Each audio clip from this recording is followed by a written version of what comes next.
A champagne glass tilted. Wine splashed out. The golden liquid soaked Charlotte's hair and drenched her gown. Oh my, I'm so sorry. I didn't see Miss Lindsay standing there. The noble ladies around them whispered among themselves. Look, what should we do? She looks like a drowned rat. How pitiful. Charlotte broke into a perfect smile, as if the accident just now had been nothing more than a harmless joke. It's fine. My hair even smells refreshingly fruity. Actually, it smells quite nice. Oof, how ridiculous. Now they're pretending to be nice. She turned and walked away lightly, brushing her soaked dress. So sticky. Who exactly was it? The invitation came in the royal family's name. There was no way to refuse. I know why they hate me, but suddenly splashing wine all over me, isn't that too much? After all, the real Charlotte Lindsay used to make them suffer terribly. A noble lady trembled as she apologized. I'm sorry. I won't do it again. Charlotte slapped her across the face. A shriek tore through the air. Charlotte covered half her face with a fan, her eyes filled with icy disgust. I truly don't want to see that face again. Disgusting. Charlotte Lindsay, the villainess from a fantasy romance web novel, Finding a Husband Candidate. That's right. This is the world of that novel, and unfortunately, I possessed her body. In the novel, Charlotte was obsessed with the male lead, Grand Duke Cedric, and cruelly tormented every woman around him. In the end,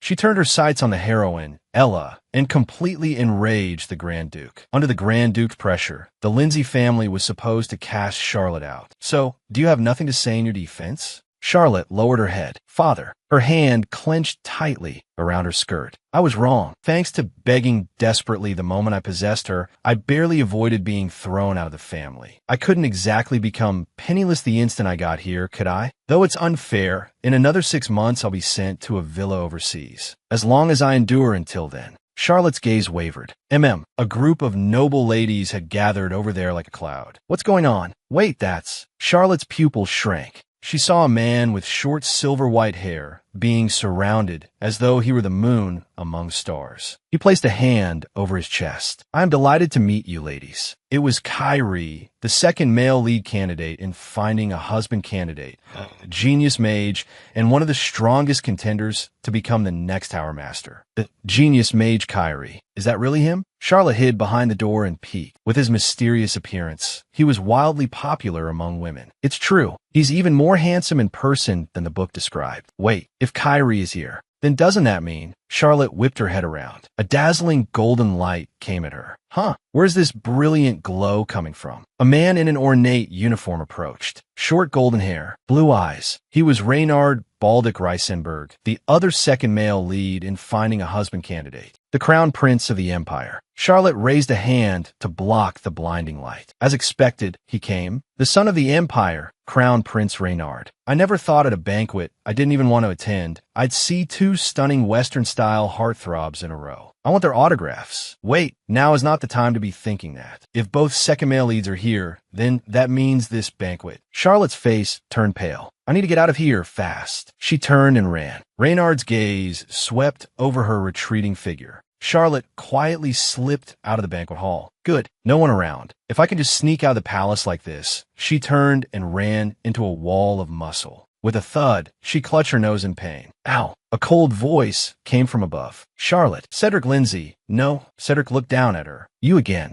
Will you never get tired of this? Standing beside him was Ella. Cedric was the male lead of the novel, the person I least wanted to meet. Ella was the heroine of the novel, the person I second least wanted to meet. This was exactly why I was so desperate to run away. Cedric's gaze was sharp. Was my last warning not enough? Charlotte hurriedly shook her head. I think you've misunderstood. The surrounding nobles began murmuring. Look, it's Miss Lindsay. She's approaching the Grand Duke and his fiancée again. Wasn't she confined to the house? Is she not afraid of being banished by His Grace Cedric? Charlotte forced out a smile. Sorry for bumping into you. I'll be leaving now. You can send the cleaning bill to the Lindsay estate. Cedric frowned slightly. Hey, I'm not finished talking. Where do you think you're going? Cedric, don't do this. Ella tugged at his arm. Charlotte Lindsay, what excuse do you have now? A figure in armor appeared. A red killing intent spread through the air. Move. Eugene Mont, another second male lead candidate in Finding a Husband Candidate, commander of the Hesse Mercenary Corps and a border count of the Reisenberg Empire. Cedric frowned. Count Montana. I didn't expect you to take an interest in a royal banquet. A cold glint flashed beneath Eugene's helmet. I'll say it one more time. Move. Cedric turned and shielded Ella. Let's go. Ella. Eugene turned to Charlotte. Are you all right? Charlotte was already gone. Only a vague blur remained where she had been standing. She escaped. Charlotte ran wildly through the palace garden, panting. Charlotte pressed a hand to her chest and let out a long breath. Thank goodness Eugene showed up in time. Wow, Eugene is so handsome. No wonder he's my favorite, even though his role in the original story was pitifully small. Charlotte cupped her cheeks with both hands, lost in love-struck fantasy. Still, I probably won't see him again. After all, I'm not the heroine. Yeah, she gave a small laugh. All right, time to go home. Charlotte returned to her room and collapsed heavily onto the bed. A villainess shouldn't get tangled up with people who adore the heroine anyway. As long as I keep my distance from the characters, live quietly, and play my role, that's enough. She lay on the bed, staring at the ceiling. I don't know why I ended up inside this book, but if I can keep living peacefully like this, I'll be satisfied. She closed her eyes. It's a little regrettable, but it can't be helped. The night deepened. A figure silently slipped inside.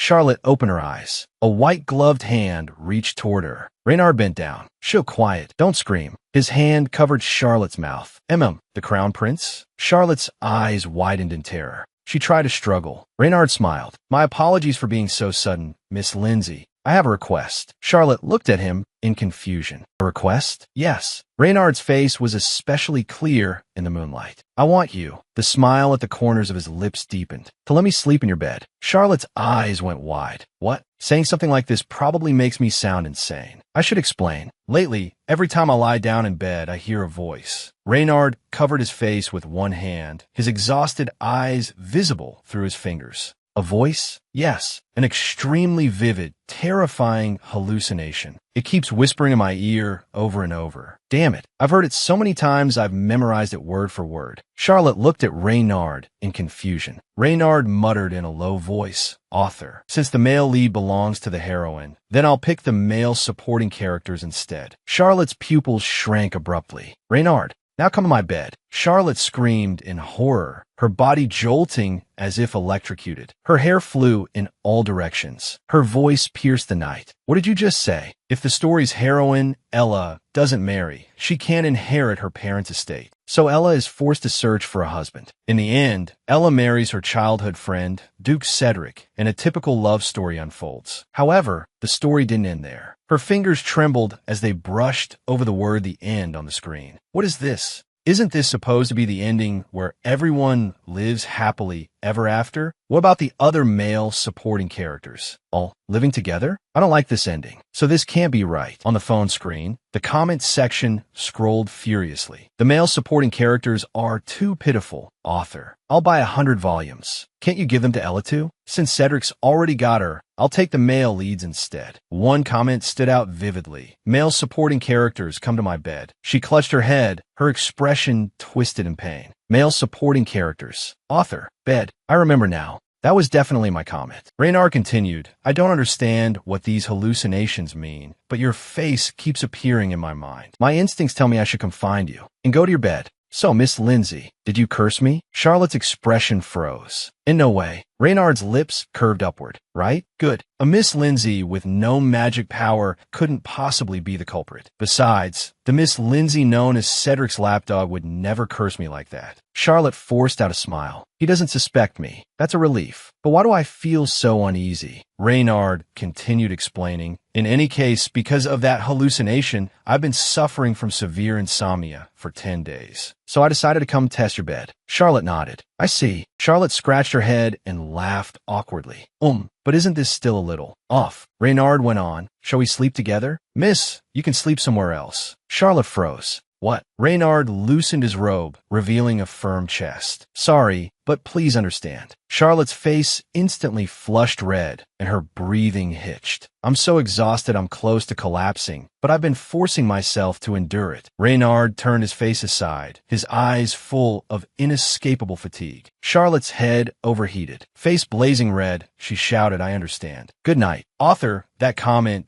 didn't mean for the male supporting characters to sleep in my bed and then kick me out of it. Charlotte burst into tears. He even brought pajamas. You really came prepared. When the future emperor of the empire makes a request, how can a mere noble lady refuse? Charlotte turned toward the door, her steps heavy. Miss. Charlotte's eyes flew open in alarm. Are you feeling unwell? Tell me. I'll deal with it immediately. Reynard hurriedly waved his hands. No. Reynard's gaze softened. It does seem a little inappropriate to kick the room's owner out and take over her bed. Reynard handed her a blanket. I don't need the blanket. You sleep on the sofa instead. Charlotte forced a smile. As expected, Reynard was already lying on the bed. Charlotte curled up on the sofa under the blanket. Sigh. At least I have a blanket, so I'm not cold. She turned over on the sofa, unable to sleep soundly. Reynard's voice rang out. Hey, miss, wake up. Charlotte rubbed her eyes and sat up. What is it? Reynard was crouching by the sofa. I can't sleep. At first I thought I finally could, but strangely, the moment I lay down, the drowsiness vanished. Reynard looked at Charlotte thoughtfully. Charlotte wore a puzzled expression. Reynard pointed at the sofa. I want that sofa.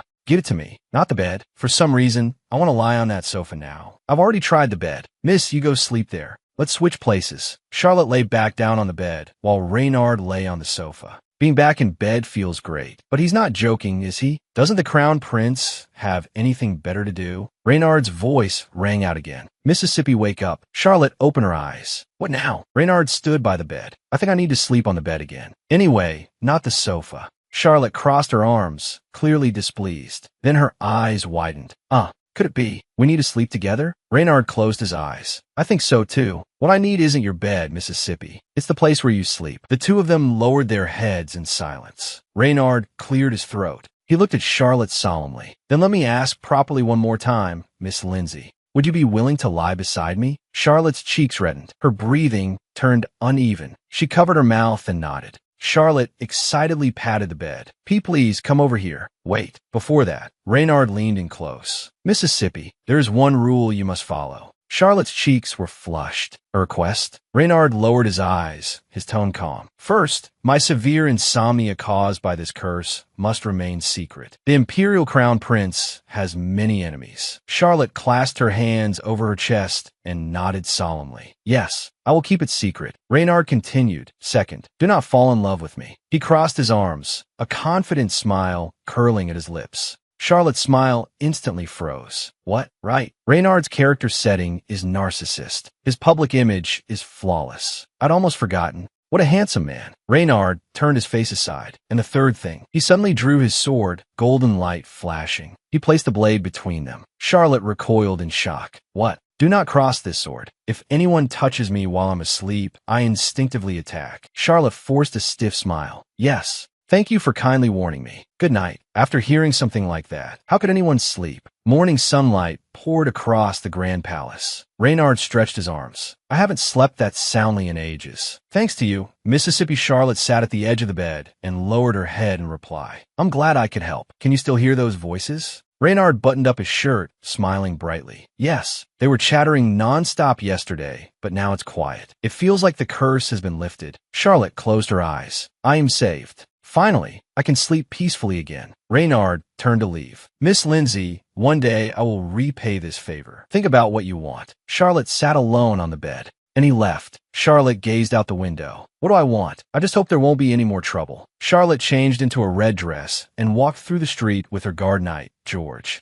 Charlotte held her stomach. I am hungry. After Reynard left, I overslept and missed lunch. Charlotte lifted a heavy coin purse, smiling brightly. But my patience was finally rewarded. Father finally gave me all my allowance. It's been so long since I've seen this much. Better spend it carefully. Suddenly a hand reached out from the side. It snatched Charlotte's purse. A strange man in a winter cap darted down the street. Charlotte shouted, "Thief! George, catch him. My independent life. My allowance." The guard clasped his hands behind his head. I refuse, my lady. My duty is to protect you. If you get hurt, I'll be in real trouble. Charlotte puffed out her cheeks in anger. What on earth is he talking about? He's running right in front of us. Go catch him. Your safety is 100 times more important than money, my lady. A scream rang out. A knight in a black cloak seized the thief. Beneath the knight's helmet, reddish bronze eyes glinted coldly. Eugene Montana Charlotte's eyes widened. Why is he here? Who are you? Eugene handed her the coin purse. Charlotte looked up.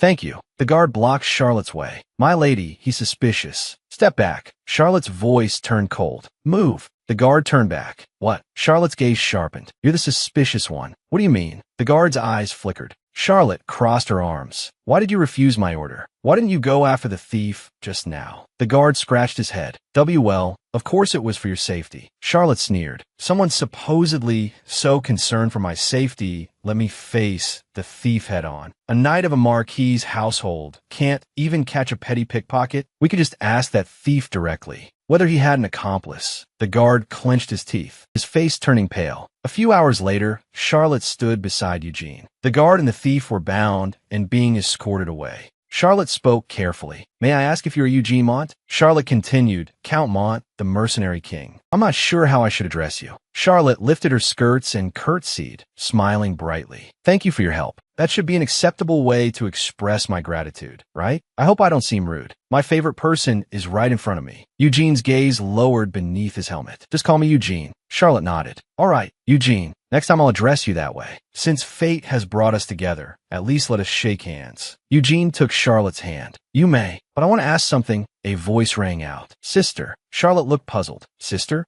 A red-haired young man appeared. So this is where you were. It was Jaden, Charlotte Lindsay's younger brother, and the rightful heir of the Lindsay Marquisate. Charlotte looked at him in surprise. Sister? Jaden stepped aside, his expression serious. The Imperial Guard suddenly came to the Marquisate. Mother is very worried. Please return home immediately. A faint smile appeared on Jaden's face. Sister, are you all right? Charlotte stiffened all over. Why is he suddenly smiling? Didn't he always hate me the most? No matter how I look at it, this is unsettling. I'd better hurry home like he says. Charlotte turned to Eugene. Saw thee again. It looks like I have to go. Let's talk again next time. Charlotte looked at Jaden. What's with you today? I don't know what you mean. He's gone again. This won't do. Charlotte was in her nightgown, moonlight spilling over her. I can understand George's insolence. No one wants to serve the family's disgrace. Besides, Charlotte often treated her subordinates cruelly. But after this incident, all the servants who abused Charlotte were replaced. So it turned out to be a blessing in disguise. I never expected Jaden to step in. At this rate, maybe I can finally live a peaceful life. A hand gripped the balcony railing. A gust of wind blew past. What? A black-haired man dropped down from above and landed lightly. Hello. Charlotte's eyes widened in alarm. Golden hair streamed in the night wind. The man lifted his head. Crimson eyes shone in the darkness. You saw me just now, didn't you? Charlotte froze. Eugene Mont. He was the commander of the Hesse Mercenary Corps, the man countless nobles counted on, and the one who won the title of Mercenary King through overwhelming strength. No one had ever seen his true face beneath the helmet, so everyone feared Eugene. His vivid scarlet eyes burned in the dark. Completely unlike those terrifying rumors, the real Eugene, Charlotte's cheeks flushed, her heart stirred. He was such a handsome man, full of boyish charm. That face with that physique, it was unfair. Eugene asked, You recognized me? Charlotte jolted. Right. Eugene had never removed his helmet in front of me before. Eugene stared at her. This is the first time. Charlotte's eyes wavered. She flailed her hands in panic. I recognized you because your voice was the same as what I heard earlier today. I can't exactly say it's because I know the original story's description. Eugene tilted his head slightly. You're not surprised? Charlotte laughed awkwardly. You came so suddenly, of course I'm surprised. Eugene really is just like in the original. He leaves out 80% of unnecessary words. But that's part of his charm too. I have something to say. Talk. Charlotte asked cautiously. You mean casually? She took a deep breath. All right, then from now on, I'll call you Eugene. Her heart leapt with joy. This is great. I get to speak informally with my favorite character. So why did you come to my room? Eugene took one step forward, then another, heading straight for the bed. He lifted a hand and pointed at the luxurious bed. I want to sleep in that bed. Charlotte's pupils shrank. Could it be insomnia? Have you been seeing illusions or hearing voices? Eugene's expression remained blank. A voice told me to go to the bed. Charlotte clutched the collar of her nightgown tightly. Eugene, have you been cursed too? A voice told me. Orange hair. Charlotte poked her own forehead with a finger. Your companion said orange hair. Could that only mean me? So that's why you kept wanting to talk to me. Eugene gave a small nod. You understand me well. Charlotte's cheeks reddened. So that's what happened. Seeing the adorably dense Eugene from the original in real life was just too cute. She regained her composure. Good. But before you lie down, you're not really planning to get on my bed dressed like that, are you? Eugene looked down at his mud-covered boots.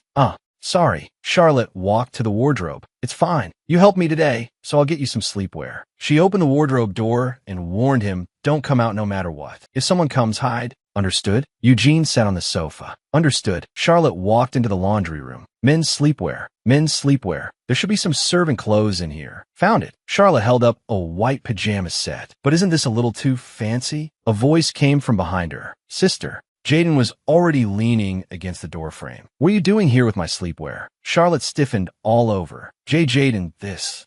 She hurriedly hid the sleepwear behind her back. It looked dusty, so I was going to wash it for you. A smile tugged at Jaden's lips. How thoughtful. Jaden let out a sigh. Fine, I'll pretend that's true. Charlotte secretly muttered to herself. What is wrong with him lately? So suspicious. She gathered her courage and spoke. Jaden, this may sound strange, but didn't you hate me? Why have you been so nice to me lately? Eugene asked. No, Jaden asked flatly. Is that so? Then let me ask you the opposite. His eyes sharpened. Sister, aren't you the strange one lately? Suddenly saying you'll give up on Duke Cedric, not throwing tantrums anymore, and no longer causing trouble. I never knew a person could change this much in such a short time. Charlotte's pupils shrank. Did he realize I'm not the real Charlotte? And another thing, he turned back to look at Charlotte. Never mind. We'll have a long talk another time if there's a chance. It's late. You should go back and get some rest. Jaden turned and left, leaving Charlotte alone holding the sleepwear.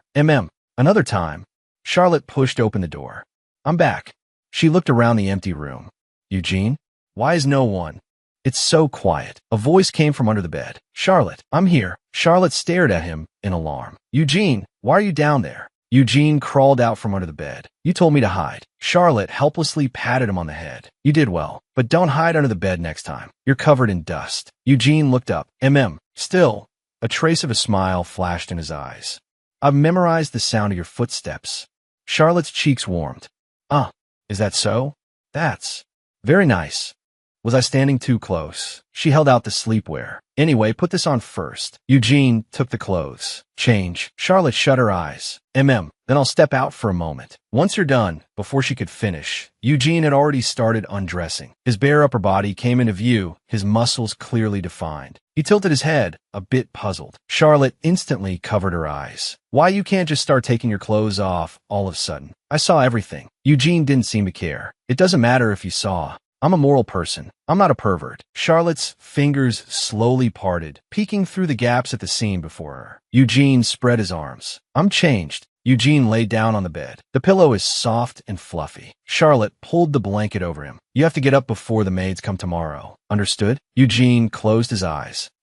He said softly, good night, Charlotte. Charlotte's cheeks burned. Good night, good night. Something was heavy, warm, and pressing against her. Charlotte jerked awake. Eugene was holding her tightly in his sleep. Her heart raced wildly. Eugenie. Charlotte's cheeks flushed. He's so restless when he sleeps. His eyelashes are so long. Charlotte's fingertips trembled. Can I touch them? Just once. Eugene pulled her even tighter into his arms. Charlotte could barely breathe. Someone save me. Where am I supposed to go? Eugene, where do you think you're putting that? You're too heavy. Charlotte kicked her legs wildly. Eugene was sleeping terribly, sprawled over her. Morning sunlight streamed into the room. Eugene sat up. Did you sleep well? Charlotte curled up in the corner of the bed, arms wrapped around herself, glaring at him. You actually asked if I slept well? Eugene looked innocent. Why did you move all the way over there? You look pale. Are you sick? Charlotte clenched her fists. Right? It's not Eugene's fault. And in return, I got to admire his face all night, didn't I? A knock sounded. The maid's voice came from outside the door. Miss, you're going to be late. Please get up and have breakfast. Charlotte's whole body tensed. She hurriedly handed him his clothes. Now's not the time. Eugene, you need to go. Eugene looked puzzled. Now. Eugene strode toward the balcony. Thank you for the hospitality. Farewell. With practiced ease, Eugene vaulted over and leapt down from the balcony. Charlotte held the railing and watched his departing back. Goodbye. His curse should be broken now. We probably won't meet again.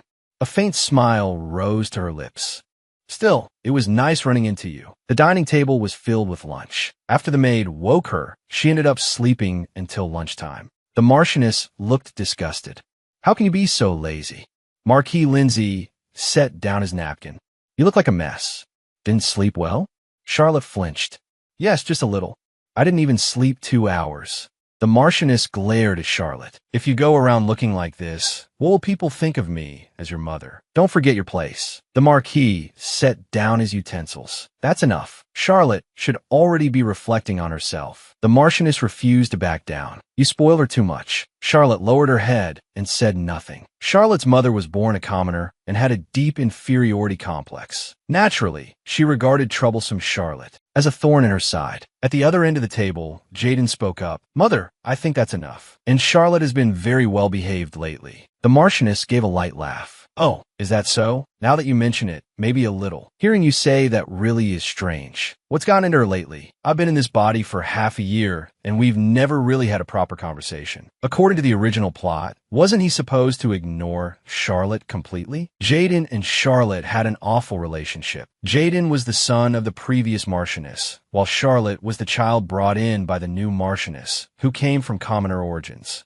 A stepsister with no blood relation, going from commoner to Marquis's daughter overnight. Jaden could tolerate that, but Charlotte had a terrible attitude, and as she grew up, she only caused more and more trouble, ruining the family's reputation. If I were him, I'd hate her too, but I'm not really part of this family. Is it really all right for me to keep pretending to be Charlotte? Marquis Lindsay cleared his throat. Charlotte, just as Jaden said, you've been very well behaved lately. How about attending a tea party for a change of pace? Marquis Lindsay continued. You've received quite a lot of invitations lately. Steward, bring them over. Countless invitations piled up like a small mountain. Pick one. The Marchioness nodded. It would also be a good chance to look for a suitable husband. Charlotte stared at the invitations in shock. Charlotte, you're the villainess. Since when were you this popular? A male servant entered carrying a flower basket. Mississippi Charlotte came back to herself. What is it? Charlotte looked at the basket. What's with this flower basket? The servant answered, these flowers are for you. Mississippi Charlotte picked up the card. For me? Who sent them? The card read, to the beautiful Miss Charlotte Lindsay from Kyrie. Charlotte gasped. Kyrie? Why would Kyrie send me flowers? The Marchioness and Marquis Lindsay looked at each other. Kyrie? That great mage who's rumored to flirt with noble ladies everywhere? He sent Charlotte a flower basket? Charlotte's eyes narrowed. Wait, Kyrie is one of the novel's male supporting characters. The reason he contacted me. Could it be she swallowed hard? If I'm right, I need to confirm it. Charlotte's fingers moved across the invitations. A tea party Kyrie might attend. Should be this one. Charlotte pulled out one invitation. This tea party. The Marchioness looked at Charlotte. Really? Very well. But Charlotte, do you have a partner? Charlotte's smile stiffened. Only then did she notice the postscript on the invitation. Attendees must bring one dance partner. With Charlotte's social life, how could there possibly be anyone willing to accompany her? Jaden's voice rang out. I'll go with her. Charlotte turned to Jaden in surprise. What? Jaden set down his silverware. She only needs a partner. It doesn't have to be a lover or fiancé, does it? Light glinted in Jaden's eyes. I'll be my sister's partner. The Marquis looked worried. Are you sick? The Marchioness nodded. I think he must be sick. He's never treated Charlotte as his sister before. Charlotte laughed awkwardly and waved both hands. Jaden, thank you for the offer, but this is too suspicious. I have to refuse. Jaden's gaze turned cold in an instant. He stabbed a steak hard with his knife. Don't tell me. You're planning to go with the man who sent the flowers? Charlotte immediately shook her head. And no, of course not. Absolutely not. The Marquis dabbed at the corners of his eyes with a handkerchief. I never thought my children would finally reconcile. Wonderful. You can go together, then. Charlotte lowered her head in silence. Fine, let's go. The setting. Under brilliant sunlight, a magnificent white estate. The carriage slowly stopped before Masra Manor. Jaden held out his hand. Charlotte placed her hand in his. Charlotte wore a purple dress and stepped gracefully out of the carriage. The two entered the manor side by side. The guests all turned to look. It's the Lindsay siblings, Charlotte and Jaden. No wonder he's the Empire's most sought-after bachelor. So handsome. I heard the Lindsay siblings have a terrible relationship. What's going on? She must have clung to him and begged. Ignoring the gossip around her, Charlotte turned her head slightly, a smile curving on her lips. That woman is Charlotte Lindsay. Welcome, Mr. Jaden Lindsay and Miss Charlotte Lindsay. The tea party hostess, Evelyn Mazara, placed a hand over her chest and smiled elegantly. Evelyn Mazara let out a soft laugh, her eyes fixed directly on Jaden. Charlotte observed quietly. She's completely ignoring me. She's only looking at Jaden. Charlotte put on a bright smile. Thank you for inviting us. Good. At least she doesn't seem hostile toward me. Wait a moment. A bright yellow bouquet appeared. My beautiful lady. Kyrie held flowers in his arms. I like to give you this bouquet. It suits you well. The third male supporting character, Kyrie. So the moment had come. Charlotte smiled stiffly. Thank you. The flowers are beautiful. Behind her, Jaden's face turned pale. Kyrie smiled. Thank you for accepting them. May I ask your name? Charlotte accepted the bouquet. My name is Charlotte Lindsay. Kyrie's silver hair gleamed. Well, lovely name. I am Kyrie, currently a mage of the Imperial Palace. Charlotte's heart bloomed. Oh my God, he's so handsome. There seems to be an unspoken rule that mage characters must have silver hair. Their eyes met. Evelyn was covering her mouth with a handkerchief, her gaze ice cold. Charlotte's expression stiffened. Oh, right. I almost forgot why I came to this party. Out of all those invitations, I chose this one for a single reason. According to the story, the hostess of this party, Evelyn Mazara, falls in love with Kyrie at first sight. So I was certain Evelyn would invite Kyrie. And if Kyrie had been struck by the same curse as Eugene, then he would definitely show some kind of sign. But first, I need to survive this. I just need to endure this tea party. I hope you enjoy yourselves. Charlotte turned and quickly walked away. Kyrie reached out. Wait. But Charlotte sat down on a bench, crossing her legs. The breeze feels nice. Jaden approached from behind. Sister, why have you been sitting here the whole time? Aren't you talking with your friends? Charlotte brushed back her hair. I don't have any friends. Jaden froze. Oh, I see. Sorry. Charlotte smiled and waved her hand. It's fine. Don't worry about me. Go enjoy the tea party. No need. Jaden lowered his gaze. There doesn't seem to be anyone here worth befriending. Charlotte spun around. Hey, what if someone hears you? Jaden sat down. Let them hear. I don't care. Fine. Jaden has been staying here. Lately, he's been very gentle with me. But whenever I ask why, he always answers vaguely. Charlotte's thoughts drifted. Come to think of it, he really is handsome. Is it because he's sitting too close? Charlotte focused her gaze. Wait, beneath that handsome face were dark circles under his eyes. Charlotte was startled. Have you been tired lately? What? Charlotte pointed at his eyes. No, it's just, now that I'm looking up close, your under eyes look a bit dark. Come here a second. Jaden immediately pulled back. No need. I'm Euphina. Charlotte looked at him. All right, if you say so. More importantly, there's something I don't really want to say, but Jaden's cheeks turned red. The way that man looked at you earlier was unusual. Charlotte said, what? Kyrie? No way. Jaden rested his chin on his hand. He's a notorious playboy, sister. You should be careful too. Charlotte stood up. All right, then I'll go for a walk. Jaden rose at once. I'll come with you. No, I need to think. I want to be alone. Sister, you really, Jaden's eyes darkened. You never listen to my advice at all. Do as you like, then. Charlotte glanced back. Oh, he's angry. That feels more like my little brother. He's finally back to normal. I should go find Kyrie. Charlotte began walking. I don't know where he is, but this is a romance novel. This method ought to work. Rule number 1 of romance novels. If you want to meet the male lead, you have to get lost in the garden. Charlotte wandered around the garden.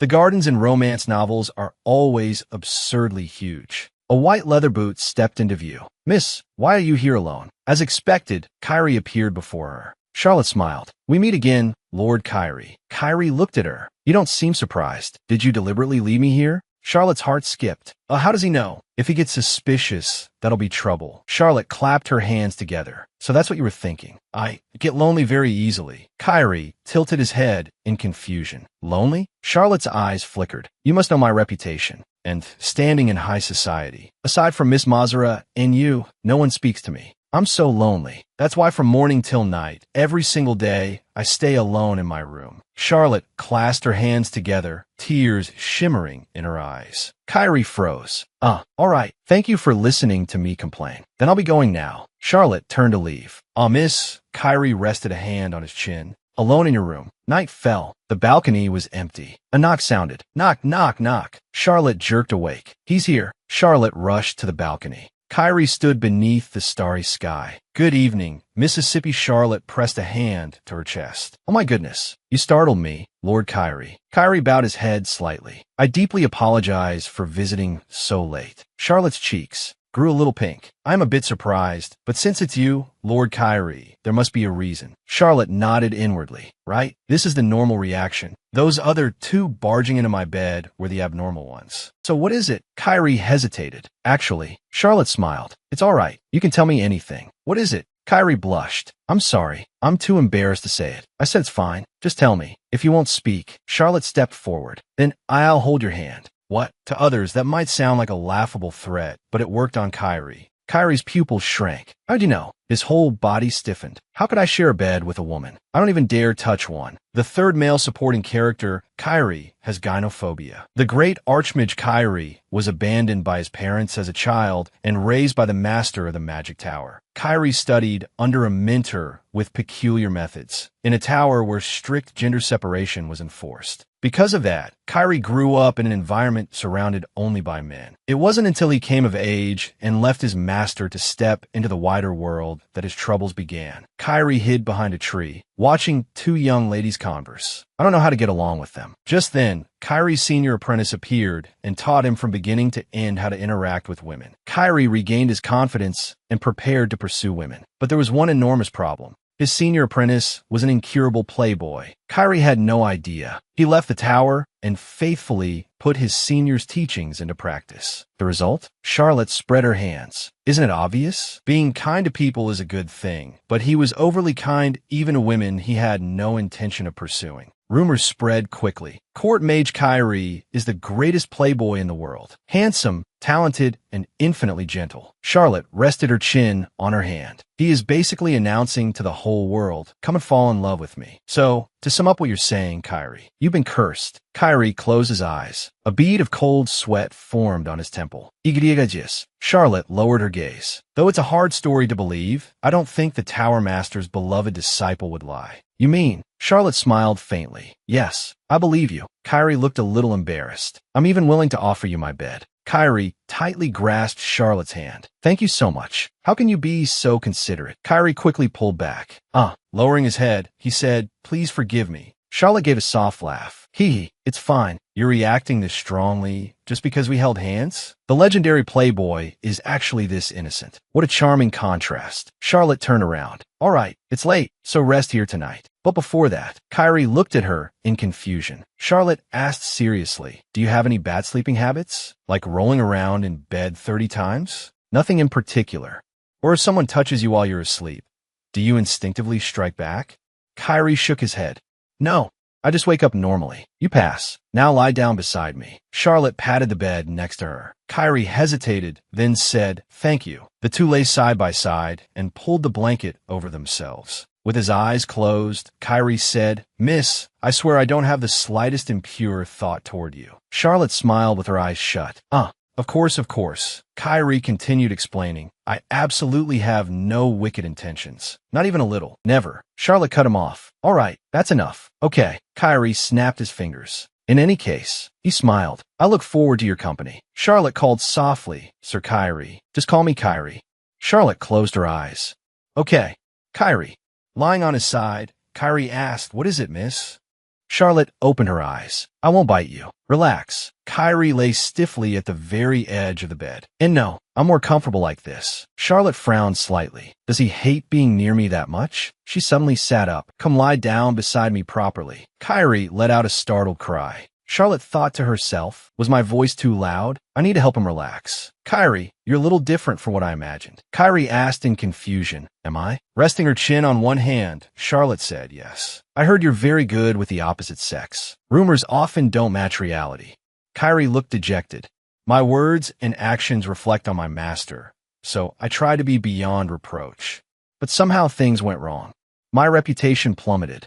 Charlotte inwardly scoffed. It's not that you don't know why. It was wrong from the start, you idiot. Charlotte called softly, Kyrie, you don't need to force yourself to be perfect. You're already a very good person as you are. So I think it's okay to live a little more freely. Kyrie's eyes grew moist. Mississippi Charlotte thought to herself, at least. That's what the heroine Ella said in the original. As a devoted reader of romantic fantasy novels, if I end up inside one, wanting to get close to handsome men is only natural, right? Even if, in the long run, it's impossible. Kyrie murmured, I understand. Thank you for seeing me that way. Charlotte leaned closer to observe him.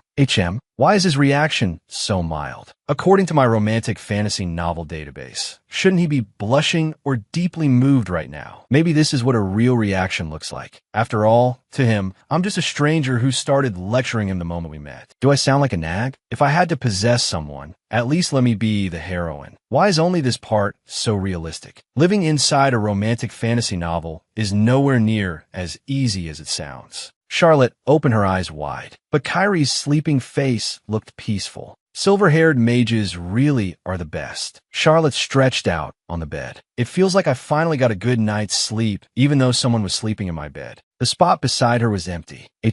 Kyrie had already left. A letter and several blue roses had been left by the pillow. The letter read, "I could not bear to wake you from your sleep. Thank you very much for helping lift my curse. I will pay you a proper visit as soon as possible." So all it took was spending one night together, and the curse was lifted. I was just about to squeeze some benefits out of Renard. I wonder what Kyrie will give me. Charlotte chuckled soundlessly. Renard, the crown prince, will give me money. If Kyrie gives me some useful magical item, that'd be perfect. As for Eugene, being cute is enough. As she brushed her hair, Charlotte calculated just in case. I need to prepare for the villainess's ruined ending from a novel. If I never see those three again, they'd probably be lonely. But Ella is Ella, and I am me. I'm not the heroine. A peaceful life is best. Charlotte gripped her hairbrush tightly. But if I leave, will this world follow the novel's course? Will those three eventually? And no, don't think such dark thoughts. No one is cursed now. I just need to focus on my own safety. Charlotte's gaze sharpened. A faint sound came from outside the door. She looked over warily. Who's there? Sister, did you sleep well last night? Jaden appeared in the doorway. Charlotte stared at him in shock. Yeah then. Marchioness Lindsay covered her mouth in surprise. Oh my, you two are taking a walk together? Since when did you become so close? The Marchioness smiled. Yesterday you were dance partners at the tea party, and today this? You two are truly inseparable. Jaden placed a hand over his chest. We recently had an honest conversation. Charlotte froze in place. We did? When did that happen?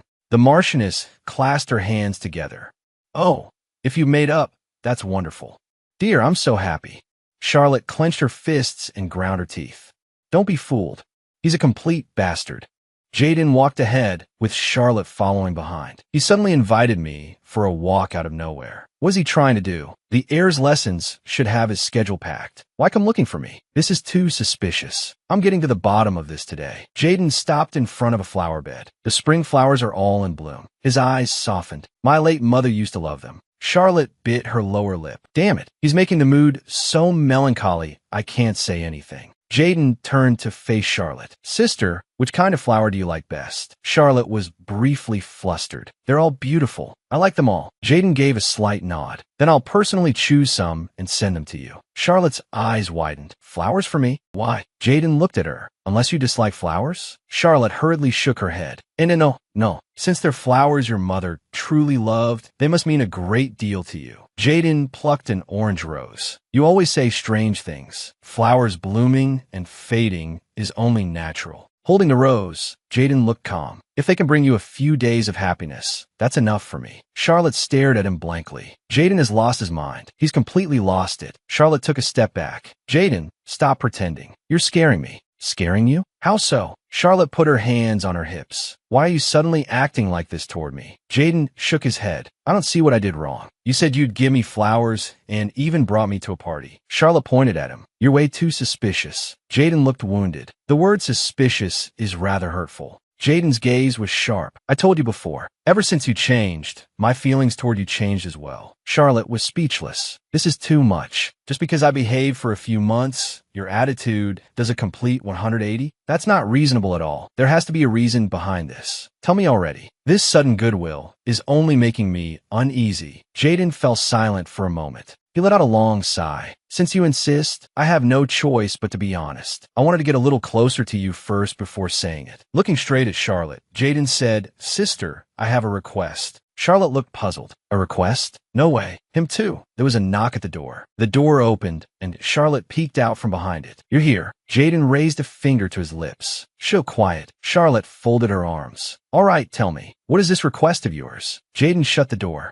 First, let me state this clearly. Jaden's expression was grave. I am completely sane, so don't take me for a madman. Charlotte spread her hands helplessly. Fina, I got it. Then say it already, please. Jaden dropped to one knee. Please let me sleep in your bed for one night. Charlotte reeled backward, her mind going blank. He got hit with that curse too? How many is this now? Jaden isn't even the second male lead. So why'd he get the bed curse too? Turning his face aside, Jaden said, I know this sounds absurd, but I keep hearing a strange voice. Charlotte stared at him in shock. What did that voice say? Jaden paused. It said, he cleared his throat. Jaden, you rude brat. Your personality is still as awful as ever. But seeing you like this, I pity you a little. I will make a special exception and allow you to sleep in a corner of my bed. Charlotte rolled on the floor in agony. Past me, what on earth did you do? Jaden looked at her. Sister. Lowering his eyes, he said, of course you won't believe me. Even I think it sounds like nonsense. I remember now. He was also secretly in love with Ella. Charlotte Lindsay's younger brother, Jaden Lindsay. He wasn't exactly a villain, just a character who left readers with mixed feelings. He despised his sister, yet protected her throughout the entire novel. He covered up her crimes. In a way, it made sense. As long as Charlotte Lindsay was still a member of the Lindsay family, he couldn't abandon her. Caught between his sister and the family's honor, Jaden suffered in silence. But that was his problem. Readers never sympathized with him. The phone screen had been full of nasty comments. Good riddance, Jaden. Hope that idiot never appears again in the next chapter. Why does he keep showing up? He's not even the second male lead. He and that useless Charlotte should both get kicked out. I get it, but honestly, to Ella's fans, he was just a bastard. Later, when Charlotte Lindsay was cast out by the family, the story took a small turn. Jaden had actually loved Ella all along. It was a love he could never confess. Because Jaden was Charlotte Lindsay's brother, her accomplice. He understood that better than anyone. So in the end, he walked alone toward the light. Be happy forever. He tossed and turned in bed, tears sliding down. Jaden, I never knew, you fool.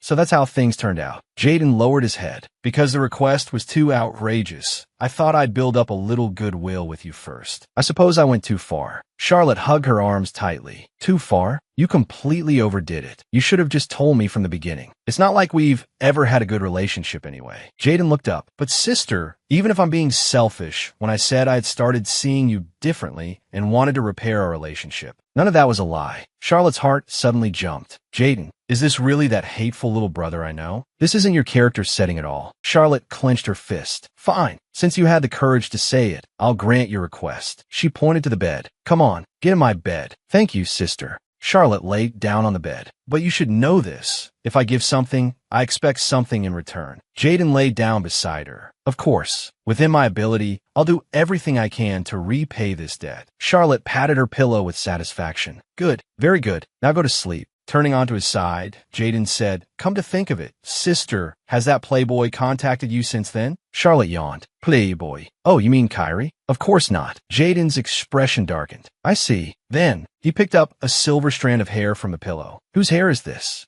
Jaden's face was veiled in shadow. He clenched the silver hair tightly in his hand. Charlotte jolted awake, cold sweat pouring down. Kyrie, you bastard. Curling it on herself, Charlotte panicked. I have to talk my way out of this. Snatching the hair away, Charlotte shouted, how can you be so shameless? That using someone else's gray hair like that? Jaden tilted his head. Gray hair? It looks more like silver hair to me. Charlotte waved her hand. Why, yes, you must have seen it wrong. Charlotte smiled brightly. I've been worrying about getting gray hair lately too, you know? Jaden lowered his head. I was short-sighted. I apologize. Resting his chin on his hand, Jaden thought, did I really see it wrong? Charlotte clutched her chest, her heartbeat accelerating. What a terrifying guy. Jaden looked away. Anyway, forget that playboy for now. Folding his arms, Jaden looked serious. After all, romantic relationships are built on the tacit approval of the family. Two people should be considering marriage. Charlotte's eyes widened. This guy is such an old-fashioned prude. So that's why you hate Kyrie so much. Jaden's cheeks reddened slightly. Even if we're siblings, a grown man and woman sharing a bed isn't ideal either. Please endure it for tonight. Charlotte nodded faintly. Okay, good night, you old fossil. Charlotte poked Jaden's sleeping cheek. While you were hesitating, 3 people already came and went. Still, thanks for your concern, little brother. Let's get along from now on. Charlotte clenched her fists. Grumbling, she added, this is too much. What are you talking about? Charlotte stormed toward Jaden. I've been getting scolded lately for sleeping in, and you slipped away all by yourself. Jaden looked baffled. That's because you couldn't wake up on your own, sister. Charlotte pointed at Jaden. Fine, I admit that. But why'd you run off and leave me to get scolded by mother? Jaden shoved his hands into his pockets. I just wanted things to look the same as before. Two maids whispered in the distance. They're fighting again. It's not the first time. One maid said thoughtfully, but doesn't the atmosphere feel a little different today? The other tried to recall. How so? It feels softer than before. A few days later, Charlotte lay in bed with sunlight filling the room. Charlotte stretched.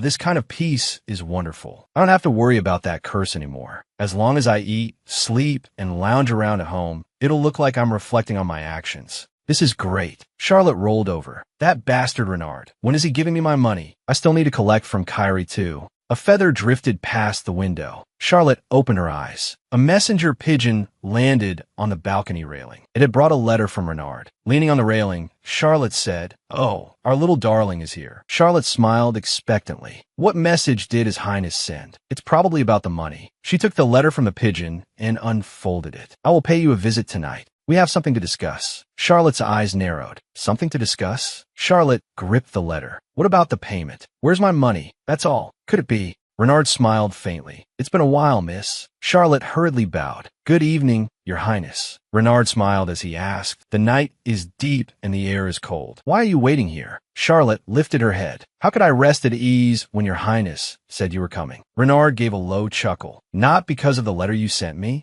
Renard stepped closer to Charlotte. I noticed it before. There is something about you I like very much. Charlotte looked a little surprised. Oh, what is it? Renard smiled happily. You're honest and humble. Charlotte's expression stiffened. Humble? Charlotte sat down. So, what did you want to discuss? Renard sat opposite her, his tone heavy. There's a serious problem. Folding his hands, Renard frowned. I can't sleep again. Charlotte suddenly leaned forward and asked in alarm, how is that possible? Did you hear that voice? Renard closed his eyes. Yes, the curse hasn't been lifted. It merely stopped for a while. After sleeping in your bed for a week, my insomnia returned. Renard slammed his fist on the table. Damn it, why is it back again? I'd like to strangle the bastard who cast this curse. Charlotte was startled inside. The nonsense I blurted out is the source of the curse. This absolutely cannot be exposed. Rubbing his temples, Renard said, sorry, I unintentionally let you see me in such a haggard state. I am sleep deprived. Though it's troublesome, I'd like to ask for your cooperation until I find a way to break the curse. Cooperation? Renard stated his demand. Naturally, it means letting me sleep in your bed. Regularly. Charlotte closed her eyes. Just as I thought. Renard's eyes were firm. Of course, I will compensate you for your efforts. I swear on the royal family and in my own name.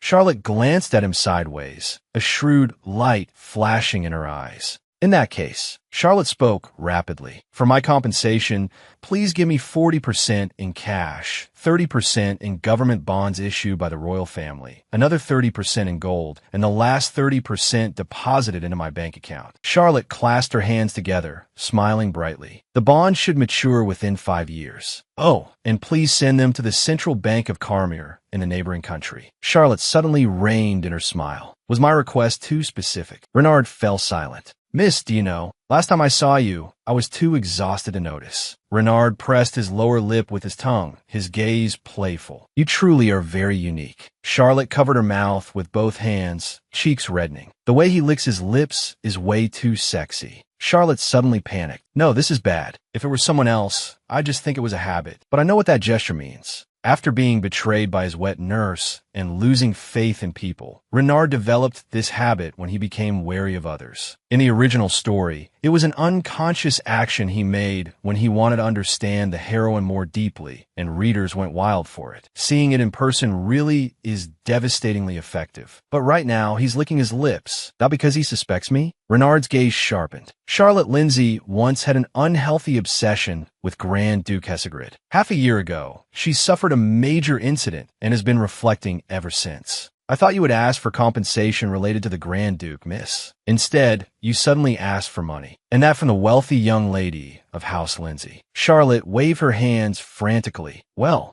I see. Charlotte's eyes darkened. It's only natural for Renard to suspect me. As long as the curse remains, he can't do anything to me. But that doesn't mean I'll come out unscathed. Leaning forward, Renard said, so I cannot trust you so easily, miss. Renard pressed a hand to her shoulder. Sorry, please get some rest at once. Charlotte stiffened.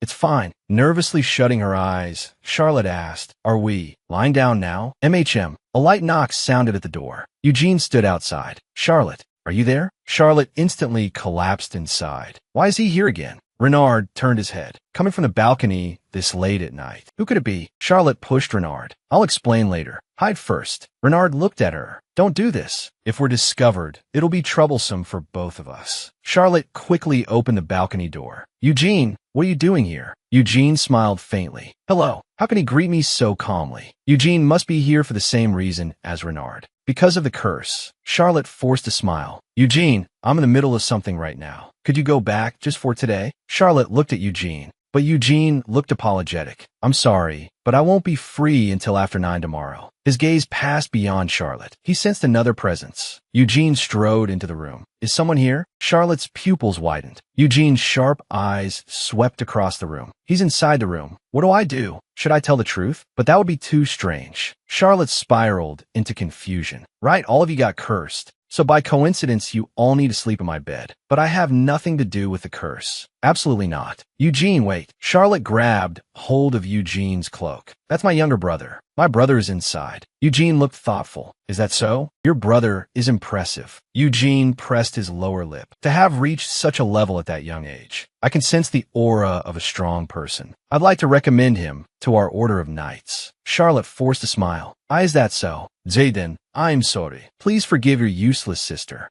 Eugene, turn around. Then I'll be going first. Charlotte waved hard. Okay, see you tomorrow. Her body went limp. I feel like I've lost 10 years off my life. Renard stepped out of the wardrobe. It seems your guest has left. Charlotte answered weakly, yeah. So who were you talking to just now? My younger brother. He's still immature, so sometimes he plays these little pranks. Renard pressed his lower lip. I see. For a moment, I thought it was an assassin and was almost ready to strike. I felt the killing intent. Charlotte drew in a sharp breath. He actually believed that so easily. Then, shall we lie down now? Charlotte patted the bed. Renard replied, all right. Renard added, by the way, I'll send the compensation later by letter of credit. If you have any other conditions, write them down anytime. Charlotte said softly, thank you very much for your generosity. It's nothing. Renard gazed at Charlotte. You are someone very important to me, so I want to treat you well. Charlotte's cheeks reddened. If you say things like that, I'll get the wrong idea. Morning sunlight streamed through the window.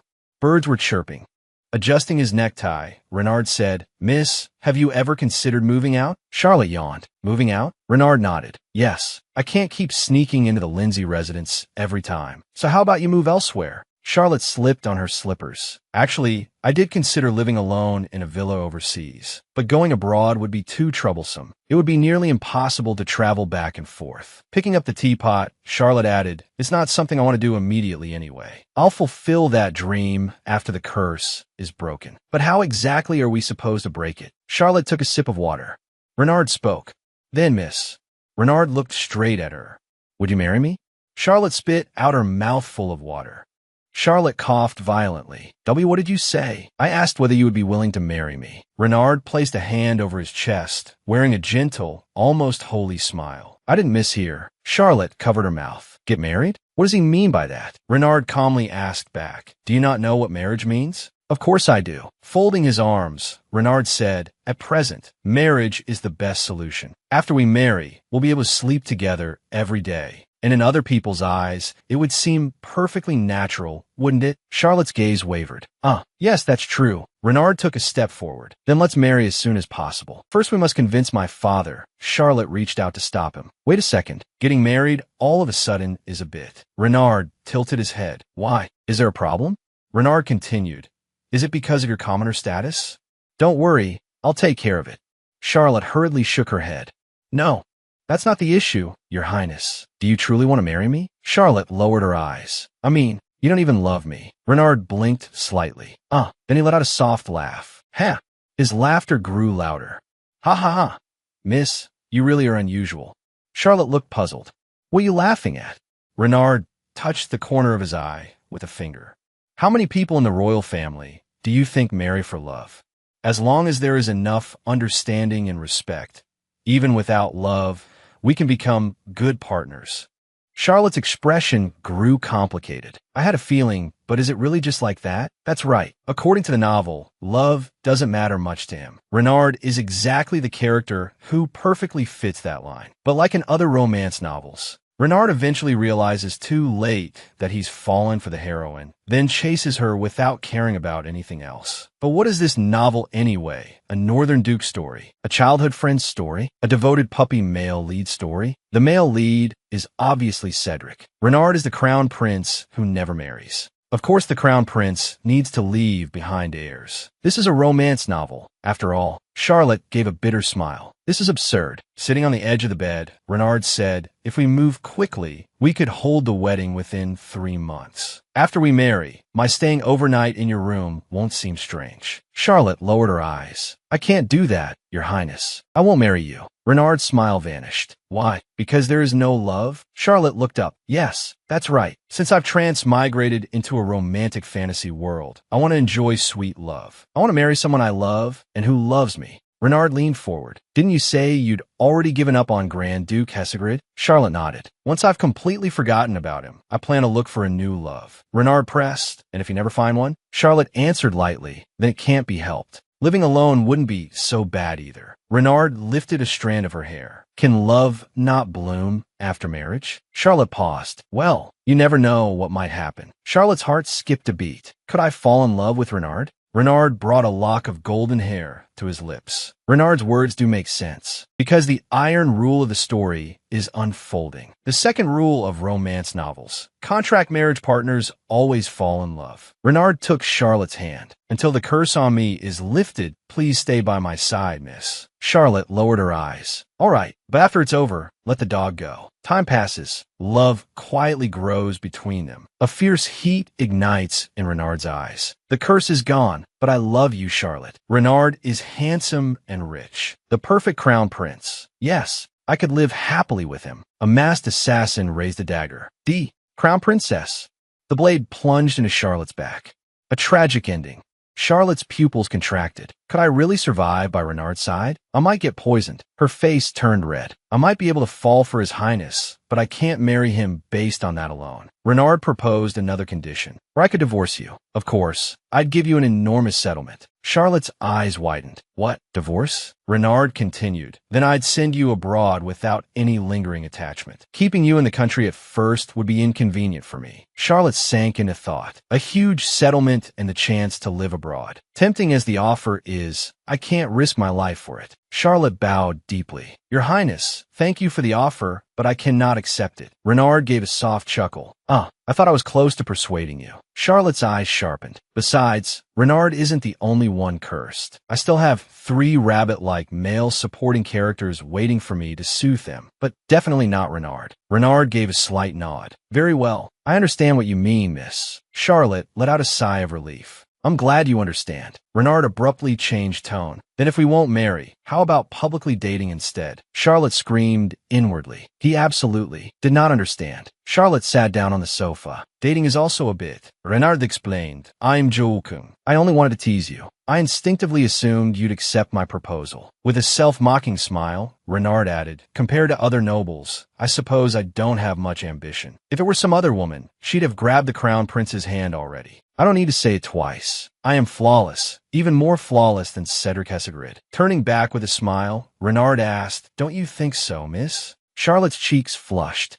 She hurriedly stood up. Of course, Your Highness. You are perfection incarnate, even more perfect than the Grand Duke. Though I once pursued the Grand Duke fanatically, now that I've seen Your Highness up close, he's nothing at all. To be honest, the Grand Duke's look is rather frightening. Compared to him, your warm smile is far better. A faint smile appeared on Renard's face. Good. I hope that opinion never changes. Renard held out his hand. Now let us shake hands, since we'll be in the same boat. It's a gesture of goodwill. Charlotte hesitated. A handshake? Renard asked, What? Are you unwilling? Charlotte quickly shook her head. No, of course not. I'll look forward to working with you. Charlotte extended her hand. So do I. Renard turned to leave. They'll take my leave now. Yes. Charlotte collapsed onto the bed. Completely exhausted, she suddenly jolted upright. Is it evening already? Leaning tiredly against the door frame, Charlotte said, Welcome, Eugene. No one else is here today, right?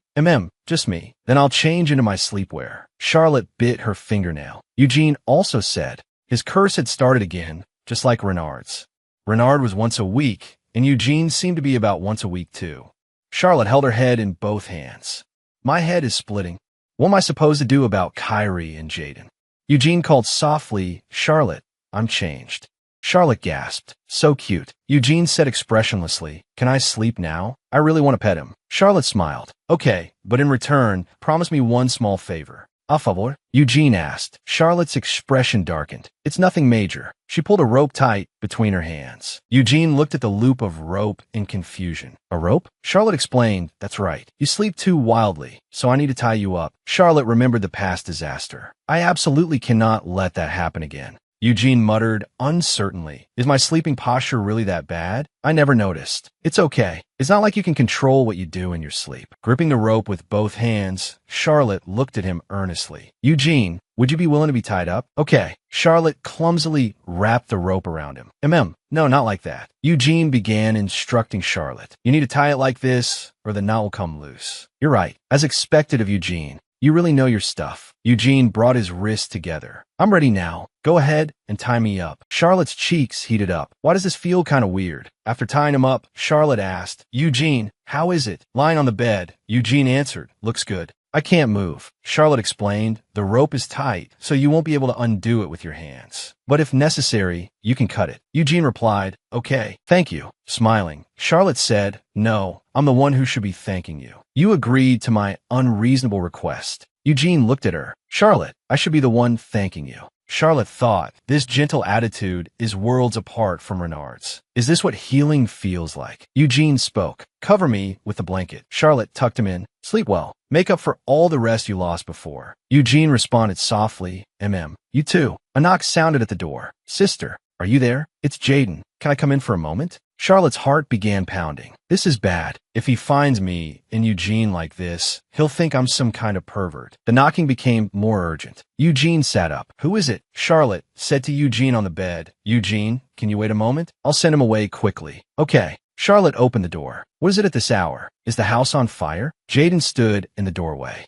You're not asleep yet. Jaden looked grave. Sorry, may I come in? There's something urgent I need to tell you. Charlotte forced a smile and blocked the doorway. Whatever it is, just say it here. What is it? Jaden lowered his voice. Actually, when I was taking a walk tonight, I saw something. Something black slipped onto your balcony. Excuse me for a moment. No. If he comes in now, Eugene, Jaden covered his mouth, his eyes widening in shock. This. A pillow tied up with rope had appeared in plain sight. What is this? I don't know either. Jaden looked puzzled, one hand on his chin. So you have this kind of hobby? But why a pillow? Good thing Eugene hid himself. Jaden bowed deeply. I'm terribly sorry for disturbing you. I'll leave at once. Charlotte nodded. Then good night. In the middle of the room, Charlotte stood frozen. Then she screamed in breakdown. What kind of person is he exactly? Charlotte let out a breath. That was close. What a sneaky guy. Eugene slid out from under the bed. It's a good thing he left. Thank goodness, really. Charlotte suddenly turned around. Eugene, why you were under the bed the whole time? How'd you get the rope off? Eugene answered calmly. I just pulled and it loosened. Charlotte cried out, it was that easy? Eugene stared at the pillow. But why did you tie up the pillow like that? If the rope broke, it would look suspicious. No, this is way more suspicious. Weren't you the one who said you could only move a little? Sitting on the bed, Charlotte struggled to untie the knot. I can't tell her the truth. Eugene placed his hand over hers. I was afraid you'd be disappointed. You tied it too well. He embraced Charlotte from behind.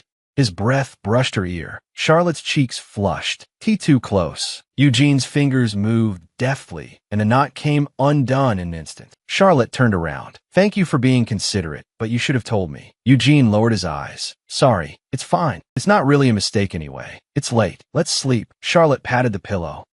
Eugene rested his head on it. It's soft and fluffy. Charlotte laughed. I feel like I'm about to attain enlightenment. Too bad. I don't have a camera. Eugene, I thought about it. It seems the curse won't be easy to break. You could come sleep in my bed once a week. Eugene said softly, thank you. Charlotte added, I thought it over. A proper exchange should go both ways. I'll definitely repay you. It's a promise. Eugene held out his little finger. Charlotte looked up at him. A promise. Eugene's eyes were firm. Yes, I never break my word. Eugene kicked Charlotte. Charlotte burned with rage. Repay me my foot. Next time, I'm definitely tying you up. Eugene slept soundly. A few days later, Jaden entered the room. Sister, excuse me. Charlotte sat in an armchair, a letter in her hand. Resting his hands on the back of the chair, Jaden asked, how are you receiving so many letters? I thought you had no friends. Charlotte whirled around. That's none of your business. Get out. Why do you keep coming into my room? Jaden looked serious. Ever since I left last time, something has felled off. I feel like I saw something. But as long as you're fine, sister. Charlotte looked away.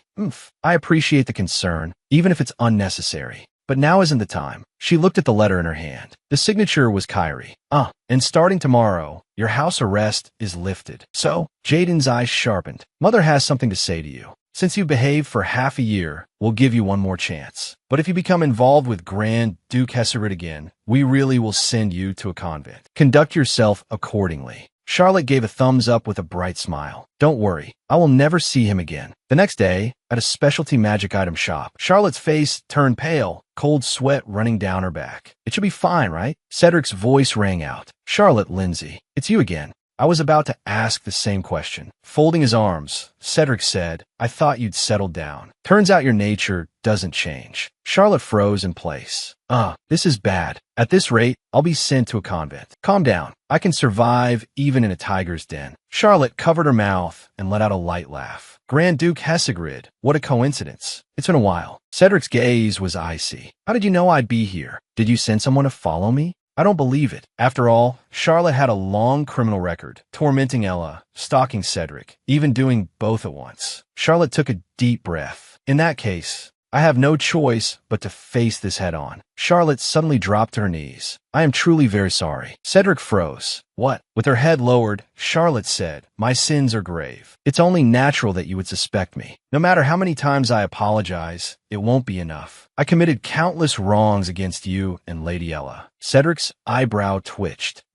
But you both mercifully forgave me. I'm deeply grateful. What is this all of a sudden? What kind of act is she putting on? Charlotte lifted her head, eyes sincere. I swear I will never do anything to harm either of you again. I will turn over a new leaf. Charlotte held out a letter with both hands. Every word in this apology letter is sincere. Can you trust me just once? The noble ladies nearby whispered among themselves. Charlotte Lindsay knelt down to apologize? Is she really sincere? I don't believe you've suddenly repented. That letter was probably written by the Marchioness. Yes, I know this isn't something that can be easily forgiven. TCH failed. Cedric is too sharp. Cedric spoke coldly. Show me proof that you weren't following me, and I'll believe you. Charlotte's pupil shrank. Cedric's gaze was intimidating. Today, only the shopkeeper knew I would come. Then show me proof. Prove why you are here. Proof? Still kneeling on the floor, Charlotte's mind went blank. There's no way I have that. Then a spark flashed in Charlotte's eyes. Got it. I have proof. Confidence glittered in Charlotte's eyes. She raised the letter high. This is the proof you wanted. Cedric's pupils tightened. Isn't that the letter you just wrote to me? Charlotte broke out in cold sweat. Fumbling frantically, she said, sorry. It should be this one. This one. Charlotte handed over a blue envelope. I also made an appointment to come here. Cedric took the letter. As he unfolded it, he read, to the lovely Miss Charlotte Lindsay. Please come to Illusion Forest tomorrow. Cedric let out a soft scoff. You made an appointment with the shopkeeper yesterday. Even important people have trouble getting a meeting, yet you arranged one a day in advance. If you're going to lie, at least make it believable. Anyone can forge a letter. Who said? A low voice sounded out. I did. Footsteps approached. What business do you have with my guest? Cedric turned in shock. You. Who are you? Beneath the hood, silver hair could be seen faintly. I am the assistant manager of Illusion Forest. Illusion Forest has an assistant manager? This is the first I've heard of it. The hooded figure strode towards Charlotte. Holding out a hand, he said, Miss, please stand. Charlotte looked up. Sir. Kyrie raised a finger to his lips. Shoo. Charlotte recognized him. Kyrie. Charlotte took his hand. Thank you. Assistant Manager Kyrie, sir. Just as Charlotte steadied herself, her ankle twisted and she lost her balance. Kyrie caught Charlotte securely.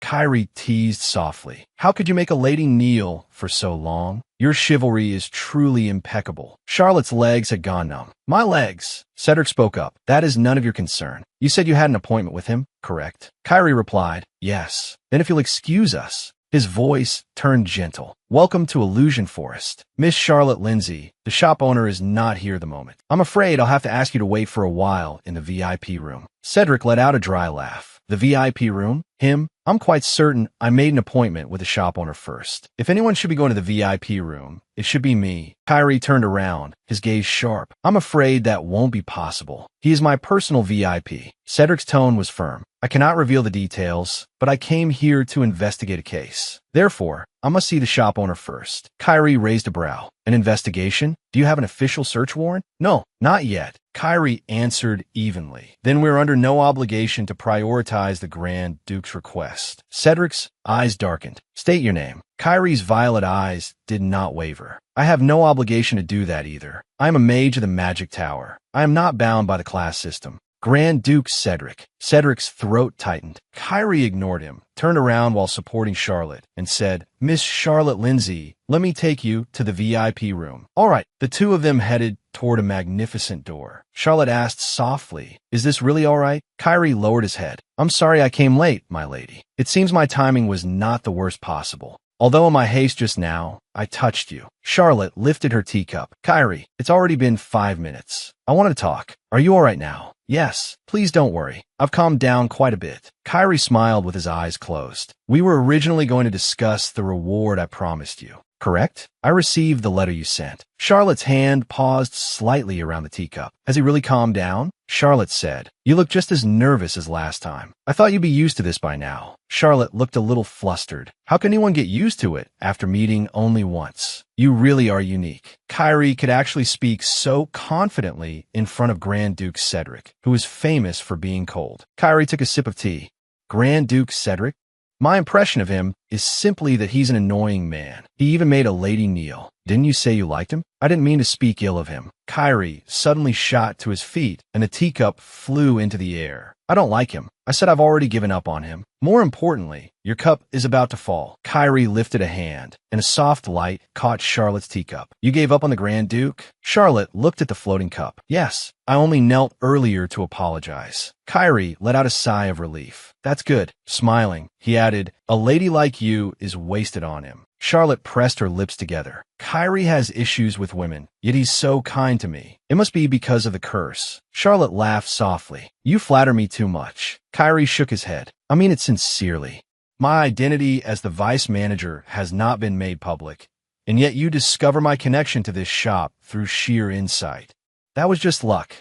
Actually, I only knew because I'd read the novel. Kyrie's eyes shone. That too is one of your talents, my lady. He picked up his teacup. Now, then, let us discuss business. You said you wanted one of my inventions as your reward. Charlotte nodded. Yes, that's right. Her eyes gleamed. Of course I came for revenge. But that's only an excuse. I have a more important goal. Kyrie stood and gestured. Understood. Please follow me. Charlotte looked puzzled. Follow you where? Kyrie pushed open a door. Golden light blazed beyond it. Feel free to look around. Charlotte stepped through the doorway and was stunned by the sight before her. Kyrie spread his arms wide. These are all not for sale. But if there's anything you like, my lady, I'll give it to you. What is this? Kyrie picked up a fan. This is a magic fan. When it's hot, one wave will keep you cool for 10 minutes.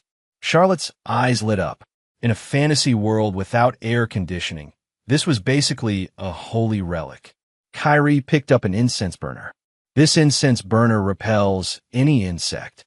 Charlotte was shocked again. An insect-repelling incense burner? Kyrie pulled out all kinds of items from his pocket. This is a headband that suppresses appetite. This is a chair that corrects your posture. Charlotte's expression grew firm. I don't need revenge anymore. Can I buy these with cash? Just send the bill straight to the Lindsay estate. Kyrie smiled and shook his head. I'm afraid not. The value of these magical tools cannot easily be measured in money. Charlotte looked a little embarrassed. Well, of course, right now, I need something more important than an insect-repelling burner. Kyrie, I'll have to save your special inventions for next time. For today, could you give me one magical tool that I want? Kyrie lowered his gaze. Do you dislike all of my inventions? Charlotte hurriedly waved her hands. And no, not at all. They're all wonderful. I'm very tempted. It's just that there's something I urgently need right now. Kyrie looked up. Something you urgently need? Kyrie presented an engraved wooden box. My lady, are you certain this is what you want? Charlotte clasped her hands together, eyes sparkling.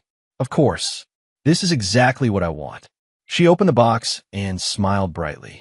This is what I need most right now. A hunting rope, a magical tool used to bind wild beasts. It was extremely durable. Charlotte's mind raced as she imagined herself swinging the rope and effortlessly subduing Eugene. With this, I'll be able to restrain Eugene. Kyrie clasped his hands tightly, his expression grave. My lady, there's actually one more thing I would like to ask of you. Charlotte tilted her head slightly. Oh, a request. The rope was only an excuse. The real reason was something else. I know this is shameless, but Kyrie touched his index fingers together, his cheeks flushing red. Could you let me sleep in your bed one more time? Kyrie's curse must still be active. Charlotte agreed readily. Of course. Come to my room tonight. Kyrie's eyes lit up. Why, you mean it? Charlotte smiled. Yes, so you don't need to feel sorry. Kyrie's eyes turned moist. Miss Charlotte, thank you very much, truly. At the dining table, the Marquis asked, Charlotte, I heard you saw Grand Duke Cedric today and even knelt to apologize. Is that true? Did sister really do that? Charlotte ate calmly. Yes, I did. You were always so proud. I never thought you'd bow your head just to please Cedric. I am sorry, Charlotte. You kept saying you regretted it, but I never believed you. Jaden's heart was in turmoil. She apologized? Then were the rumors wrong? Charlotte tightly gripped her fork. Thank you for believing me. Jaden, really? The Marchioness spoke gently. Cedric isn't the only man in the world. Since you've apologized, just forget about it. Charlotte nodded. I will. The Marquis smiled and said, It's time for you to return to society. Charlotte looked up sharply. What society? The Marchioness asked in confusion. Why are you so surprised? Your period of reflection is over, and you've formally apologized to the Grand Duke. Her father added, That's right. You've reached marriageable age. It's time to think about marriage. We've already arranged a marriage meeting for you. You must attend. Charlotte's pupil shrank. A marriage meeting? Back in her room, Charlotte grabbed a pillow and beat it furiously. I hate high society. I hate blind dates too. I just want to stay at home. She slumped down. But my reputation is still awful. Just a few days ago, someone even threw champagne at me. Don't come over. I hate this. Don't come near me. A bouquet fell to the floor. Kyrie looked hurt. I didn't know you hated me that much. Charlotte jolted awake and saw Kyrie standing by the bed. Kyrie, when did you get here? Covering his face with one hand, Kyrie muttered, I was too insensitive. Suddenly asking to sleep in a lady's bed. No wonder she hates me. Charlotte hurriedly explained, It's a misunderstanding. I had another reason. Hope rekindled in Kyrie's eyes. Really? In short, you mean someone in high society has been bothering you? Charlotte added, You could say that. Don't you have any troubles? Kyrie answered quietly, Troubles. I think what troubles me most is my fear of the opposite sex. Lately, I keep feeling like someone's been looking at me strangely. Charlotte thought, the opposite sex. I thought Kyrie and I gotten closer, but he still avoided me today. If it were Elebien, what would she say? Charlotte immediately rejected the thought. No, forget it. Last time, copying someone else only made things more awkward. This time, I'll do it my own way. Charlotte softly called Kyrie. Their noses almost touched. Their breaths mingled. Kyrie's cheeks flushed bright red. He stammered, Charlotte's heart tightened. Too close. Kyrie pinched a feather between his fingers, his hand trembling slightly. There's a feather stuck on your back. Charlotte replied, Oh, so that was it. Kyrie screamed. He sprang backward and landed heavily on the floor, curling into a ball. I'm sorry, my lady. Charlotte said calmly. Kyrie, it's all right. It's late. Let's sleep. Kyrie answered quietly. Okay. 30 minutes later, Kyrie and Charlotte were lying back to back, both wide awake. Neither of them felt sleepy. Kyrie sat up. I don't think I can sleep. Has the curse grown stronger? But this time, there are no hallucinations. Charlotte sat up as well. Maybe you're just a little nervous. Let's wait and see. Kyrie lowered his head and thought, I'm fine, but if my lady loses sleep because of me, I'd feel terrible. Charlotte pointed at herself in surprise. Me? Charlotte thought to herself, Kyrie hasn't slept properly for days. He must be suffering even more. So I prepared this just in case. Kyrie held up a pendant with a coin attached. Tajda. Charlotte looked at it in confusion. What is that? A hypnosis tool. Kyrie explained. It's a magical tool to help with sleep, though it doesn't work on me. Kyrie stared at the swinging coin. As long as you keep looking at this magic coin. The coin swayed back and forth before his eyes. His eyelids grew heavier and heavier. Before you know it, Kyrie's words cut off. His body toppled straight onto Charlotte's lap, and he fell asleep. Charlotte stared at him in shock. Wait, you fell asleep? Then what good is this? At least it worked. He must have been very tense around me. Sleep well, Kyrie. Charlotte looked at his sleeping face. Thankfully, he was sleeping soundly. She let out a relieved sigh, but Charlotte's smile slowly stiffened. My legs are starting to go numb. What do I do? If I move now, Kyrie will wake up. But if this keeps going? Kyrie gave a soft murmur in his sleep. Maybe if I shift just a little. I'm about to lose feeling in both legs. Charlotte lost her balance. She fell forward. Kyrie held her tightly. Are you all right, my lady? You're not hurt, are you? Yes, but... She gave an awkward laugh. Are you all right? Standing beside the bed, Charlotte asked, Are you leaving now? Kyrie adjusted his collar. Yes, I'll probably come visit again in about 10 days. Before that, I'll send word in the name of Illusion Forest. I will see you again. He placed a purple rose in her hands. Yes. Until next time, Charlotte tossed and turned in bed, holding the rose to her nose.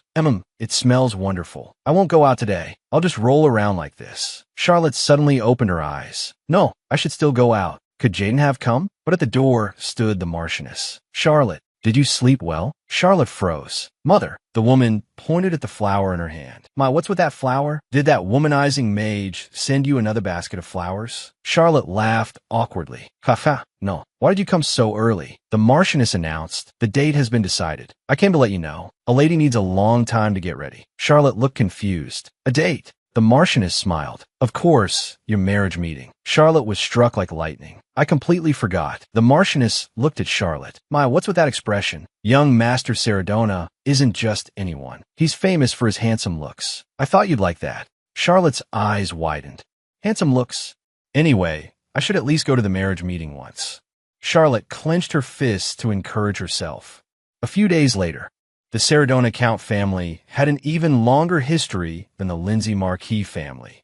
Charlotte sat there with hollow eyes. Who am I? Where even is this? A gray-haired man droned on and on. You should come visit the Seradona estate. When you see such an ancient manor, you're sure to be impressed. Of course, that assumes you have an eye for antiques. Though you were born a commoner, since you receive a noble education, I suppose that much can still be expected. Charlotte felt nothing at all. He might be popular with mothers, but he's completely not my type. Covering her mouth with her gloved hand, Charlotte suppressed a laugh. The gray-haired man kept rambling. You should invite me to the Lindsay estate. After all, we're in a relationship with marriage as the goal. I've seen too many handsome men lately. My standards have gone up. Charlotte pressed a hand to her forehead, irritation rising within her. He keeps boasting about himself while putting me down. Marriage, my foot. The gray-haired man tapped the table. Miss Lindsay, are you listening? Charlotte answered absent-mindedly. Yes. I'm listening. Maybe I should leave. Suddenly, she turned her head. What? HM? There was Eugene, sitting alone by the window, cutting into a slice of strawberry cake with his fork. Charlotte froze. Eugene? Why is Eugene in a dessert shop? No, more importantly, what's with that mountain of sweets? Eugene took another bite. Delicious. Watching his satisfied face, Charlotte thought, so cute. It feels like my rotting eyes and ears have been purified. Wait, could this be that kind of cliché scene? The third cliché law of romance novels. The male lead ruins the heroine's marriage meeting. Eugene rushes up to Charlotte. Get away from Charlotte. Charlotte claps both hands over her mouth in shock. The gray-haired man demands, Who are you? Eugene declares, Don't touch her. Charlotte is mine. I love you, Charlotte. Hee. I love you too. Charlotte accidentally spilled her tea. The gray-haired man looked concerned. My dear lady, are you feeling unwell? Just wait a little longer. Eugene will come over and talk to me, right? 30 minutes later, the gray-haired man was still babbling. When I was studying abroad in the kingdom of Kelmer, Charlotte clenched her fists and quietly lifted Eugene. No, her resolve. When exactly are you going to help me? Eugene was busy ordering from the waiter. This, and this too. Add all of them. Charlotte's face twitched. The gray-haired man suddenly asked, By the way, did Marquis Lindsay mention what inheritance he plans to leave you? Charlotte's gaze turned cold. Inheritance? The gray-haired man smiled smugly. If the Lindsay heir inherits the family, throws you and your mother out, and gives you not a single coin, that would be quite troublesome, wouldn't it? Charlotte's expression darkened. Jaden is not that kind of child. The gray-haired man sneered. How naive. If I were the heir to the Lindsay family, I would never acknowledge a mother of common birth. You should secure your inheritance from the Marquis first. Then we can talk. Charlotte slammed her hand on the table and rose. There's no need to hear anymore. I do not wish to sit with someone who talks about my family so carelessly. I'm leaving. The gray-haired man stood up in shock. Hey, miss, sit down. I'm saying this for your sake and the Marchioness's. What kind of attitude is that? He grabbed Charlotte's wrist. Charlotte glared at him. Advice? You're only after my family's property. Marchioness Lindsay, my mother, has always been looked down on by nobles because she was born a commoner. And because her daughter, caused trouble everywhere, people spoke of her even more. But mother never gave up on me. She even personally arranged this marriage meeting for my sake. She's that kind. Even if they despise me because of my past misdeeds, that's fine. But mother should not be treated that way. Charlotte's voice turned icy. I'll say it one more time. Let go of me. The gray-haired man refused to release her. Miss, you can't just leave like this. A hand seized his wrist. Eugene's voice rang out. You don't like this, do you? Let go. Charlotte looked at him in surprise. Eugene, the gray-haired man barked angrily. Who are you? Stay out of this. Eugene lightly tightened his grip. The man's wrist gave a sharp crack, and he released Charlotte in pain. Eugene took Charlotte's hand. Charlotte, are you all right? Charlotte hurriedly thanked him. Ah, yes. Thank you. The gray-haired man roared. How dare you lay hands on me? In a sudden rage, he flipped the table. Plates and desserts went flying everywhere. Fury flared in Eugene's eyes. My desserts. The gray-haired man hurriedly apologized. I didn't mean to. I'm sorry. Eugene grabbed him by the collar.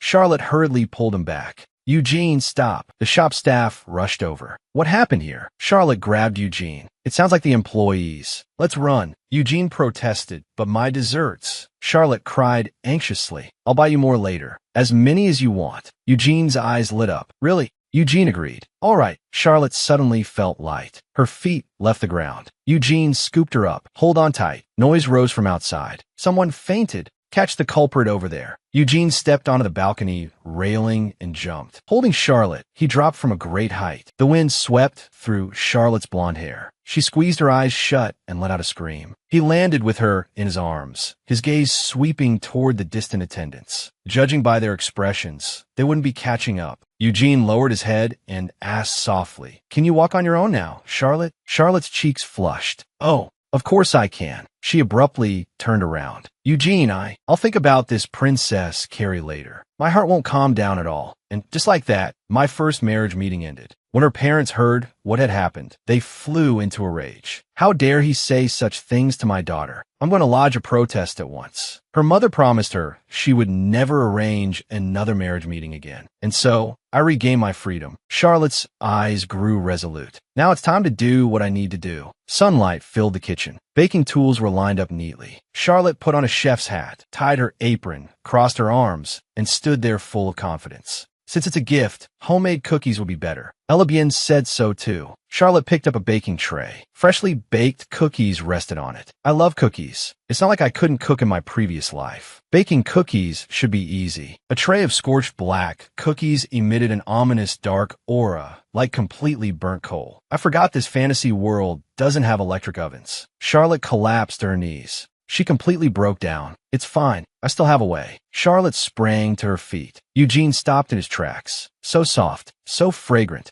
There are cookies today, too. Eugene arrived at the balcony and landed lightly. Charlotte, I'm here. Charlotte turned around. Eugene, you came. Welcome. In front of Eugene were piles of gift boxes stacked like mountains, their pink ribbons gleaming. Are these all for me? Charlotte smiled and nodded. I said I will buy you snacks. Macarons, cake, and chocolate. Eugene took a deep breath. Sweet fragrance filled the air, mixed with a faint burnt smell. Something smells burnt. That box. Charlotte clasped her hands tightly. Looking nervous, she forced a smile. That is. Eugene opened the box. Cookies. These are for me too. Charlotte laughed awkwardly. I made them for you, but I burned them. Eugene answered without hesitation. I'll eat them. Charlotte froze.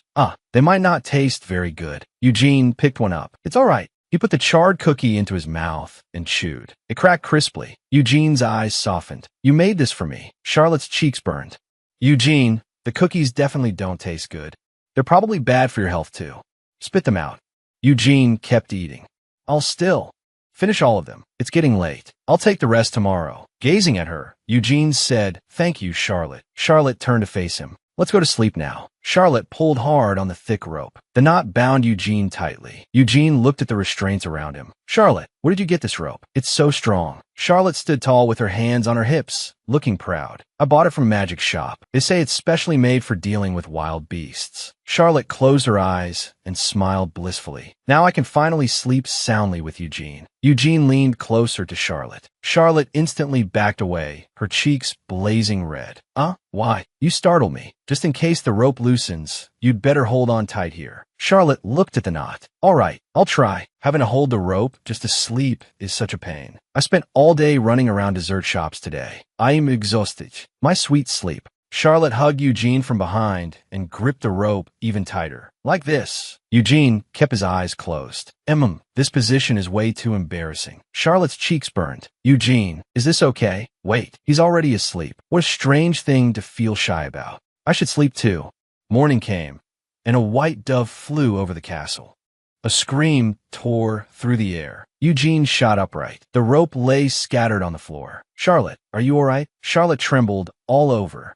Help. The magic rope was completely useless. Did Kyrie sell me a defective product? Eugene lowered his head in apology. I'm sorry. Charlotte's muffled voice replied. Forget it. You didn't mean to. Outside the door, a maid called. Miss, it's time to get up. Charlotte snapped awake. Eugene, go quickly. Okay. I'll come again next time. Eugene's figure flashed swiftly through the morning light and into the woods. Eugene opened his eyes and stared ahead. Her hands are so small. If she were holding them, would the knot have loosened? Her breath had brushed his neck. Eugene's cheeks turned slightly red. So ticklish. Should I move a little forward? The rope had snapped with a crisp sound.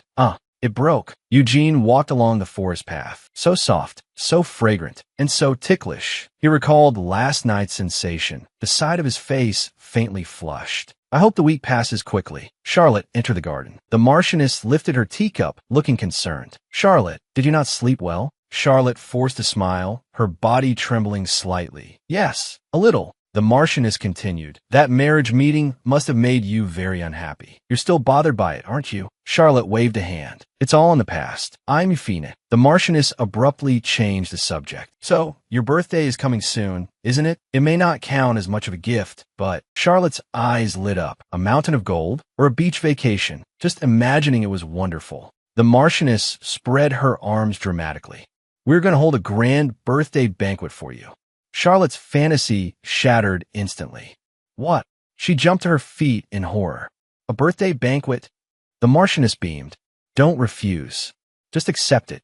Don't feel any pressure. This was Jaden's idea. It seems he's worried about you two. Charlotte's fingers tightened until they turned white. Jaden, you tactless idiot. Charlotte lay on the bed, looking exhausted. Honestly, Jaden lay beside her. If you don't want it, why not just say no? Charlotte crossed her arms. Shut up, or I'll kick you off the bed. Charlotte closed her eyes. I can already picture it. People whispering behind my back, doing everything they can to make trouble for me. Charlotte suddenly sat up and raised both fists. Most importantly, I don't want to run into Ella and Cedric. Jaden lay on his side, looking puzzled. That's strange. Sister, since when do you care about what other people think? That's not like you. Charlotte's body stiffened. All right, lately I've gotten too used to pretending to be Charlotte. I've let my guard down. Charlotte laughed and pointed at Jaden. You're right. That's completely unlike me. Haha. Jaden's gaze deepened. Come to think of it, sister, do you remember what you said to me 10 years ago at the training grounds? Charlotte's smile stiffened. How would I know? She feigned a casual air and thought for a moment. Did that happen? What happens if I can't guess? Jaden's voice came. Think carefully. It's been 10 years, so it was a long time ago. That was the first time, and also the last time, you ever spoke to me while I was training. Jaden's eyes sharpened. Stop being vague. You definitely said something to me back then. Charlotte's emotions burst out. I said I don't know. Enough. I didn't mean to lose my temper. Jaden said nothing. He smiled faintly. That's right. Jaden's voice sounded again. Just like now. You scolded me back then too. The scene of memory unfolded. A young Charlotte stood with her hands on her hips, sharply rebuking a young Jaden. Are you going to give up just because training isn't going well? You coward. How are you ever going to learn swordsmanship like that? Jaden continued. After that, every time you saw me, you called me a coward. I felt angry and humiliated, so I trained even harder. Charlotte sat rigidly on the bed. Is that so? Jaden's tone was calm. Of course you don't remember. That incident only meant something to me. Charlotte blushed. Then why did you keep pressing me about it? You told me back then that it was foolish to shrink back out of fear of breaking. So you don't have to be afraid in advance either. Jaden's gaze softened. The strength of our family is your solid backing. Charlotte's cheeks flushed. Jaden, are you encouraging me? Jaden turned over, his back facing Charlotte. All right, sleep. Charlotte was dumbfounded. You're sleeping already? I was just about to be moved. Couldn't you hold on for 5 more minutes? She shook him. Hey, Jaden. Hey. How desperately I longed for my sister's acknowledgement. It wasn't merely stubborn pride. In truth, I always hoped. I always waited, hoping that one day she would look back at me. Jaden looked at Charlotte's back, hoping we could become truly harmonious siblings. I was certain my sister wished for the same thing. Never once did I imagine that childhood wish would come true like this. Charlotte's voice came. Jaden, we've already become this close. The next day, the guard knight Calix, who had once been dismissed, was assigned as Charlotte's personal guard. Calix walked in. My lady, are you here to buy a dress for your birthday banquet? Charlotte walked along listlessly. I hate shopping, but I have no choice. Charlotte Lindsay, an unfamiliar noblewoman, approached with an angry expression. How dare you come to a place like this? Charlotte frowned. Who is this? I have too many enemies. I can't even guess. The unfamiliar noblewoman put both hands on her hips. What trouble are you planning to cause this time? Trouble? What are you talking about? The noblewoman shouted. Don't play dumb. Calix stepped forward. Excuse me, my lady, but aren't you the one causing trouble? Whatever the issue is, please settle it with words. Charlotte's gaze swept over the woman. I really don't recognize this face. Judging from the rudeness of the way she speaks, she must come from a very high-ranking family. But if I get dragged into this, it'll be a nuisance. Charlotte lightly brushed her sleeve. Without bothering with her, she said, Calix, what kind of dress do you think would suit a birthday banquet? Calix pointed at himself in confusion. Me? The unfamiliar noblewoman flew into a rage. How dare you ignore me? She raised her hand and swung it down. In an instant, Calix stepped in front of Charlotte and took the slap head on. Charlotte looked up in shock. Sir Calix. Calix said steadily. That's enough, my lady. Charlotte asked urgently. Sir Calix, are you all right? Calix shook his head. Compared to my usual training, this is nothing. The unfamiliar noblewoman was beside herself. When I told you to move, you should have moved. Charlotte's eyes turned cold. If I let this pass, it will stain the Lindsay family's honor. Slowly opening her fan to cover half her face, Charlotte said, You seem to have more to say. Apologize to my guard knight. The noblewoman stiffened. What did you say? Charlotte's voice remained firm. When you make a mistake, you should apologize properly. Charlotte approached her step by step. Even if Sir Calix is only a knight, that is no reason for a noble to strike him. The noblewoman's anger surged higher. Why do you have to say that? Just look at yourself. A voice interrupted her. What is going on here? Oh, that face looks awfully familiar. Holding her folding fan, Charlotte gave a slight start. Ella Bien stood there in splendid clothes, radiant as ever. It's been a long time, Miss Lindsay. Ella Bien, why are you here? Charlotte put on a polite, social smile. Hello, Miss Bien. Yes, mail sweetly. Yes, I'm glad to see you. Of all places, I had to run into Ella here. Ella asked softly, Miss Lindsay, what happened? The noblewoman named Jane said forcefully, The problem is that this woman suddenly. Charlotte's expression froze. Jane? That's right, Jane Cotman, an important supporting character in the novel. Ella's closest friend. So this is what she looks like. Ella stepped forward. Miss Lindsay, it seems my friend behaved discourteously. Please allow me to apologize on her behalf. Jane grabbed Ella's arm. Ella, why are you apologizing? Charlotte's expression remained indifferent. I'm sorry, but the one who needs to apologize is not me. It's Sir Calix who was struck. Calix straightened at those words. Jane was outraged. You want me to apologize? Charlotte answered calmly. Yes. Apologize to Sir Calix. Jane's arm shot up, pointing at Charlotte. Why are you making me sound like the villain? You're the one at fault. Have you forgotten everything you did to Ella until now? You even knelt in front of Grand Duke Cedric. If you want me to apologize, then kneel and apologize to Ella first. Charlotte looked tired. An argument. If this keeps going, it'll never end. Fine. I'll give them what they want. Charlotte turned around. I will apologize. Ella and Jane both froze. Facing Ella directly, Charlotte said, Miss Ella, during that time, I committed countless wrongs against you. Charlotte folded her hands before her expression solemn. I know words alone cannot make up for my sins. The hem of Charlotte's skirt trembled as she slowly lowered herself. If kneeling will make you feel better, then I would be more than willing. Ella rushed forward and held Charlotte by the shoulders. Please stop, Miss Lindsay. I accept your apology. That is enough. Ella smiled gently. Charlotte stared at her, momentarily dazed. Is this the aura of a true heroine? Charlotte was shaken inside. She's dazzling. Fine, forget it. Ella let go. All right, but in return, I hope you'll forgive Jane's rudeness. Jane looked aghast. Charlotte answered calmly, very well, as long as she sincerely apologizes to Sir Calix. Calix looked startled. My lady, you need not go this far. Jane bit her lip, trembling slightly.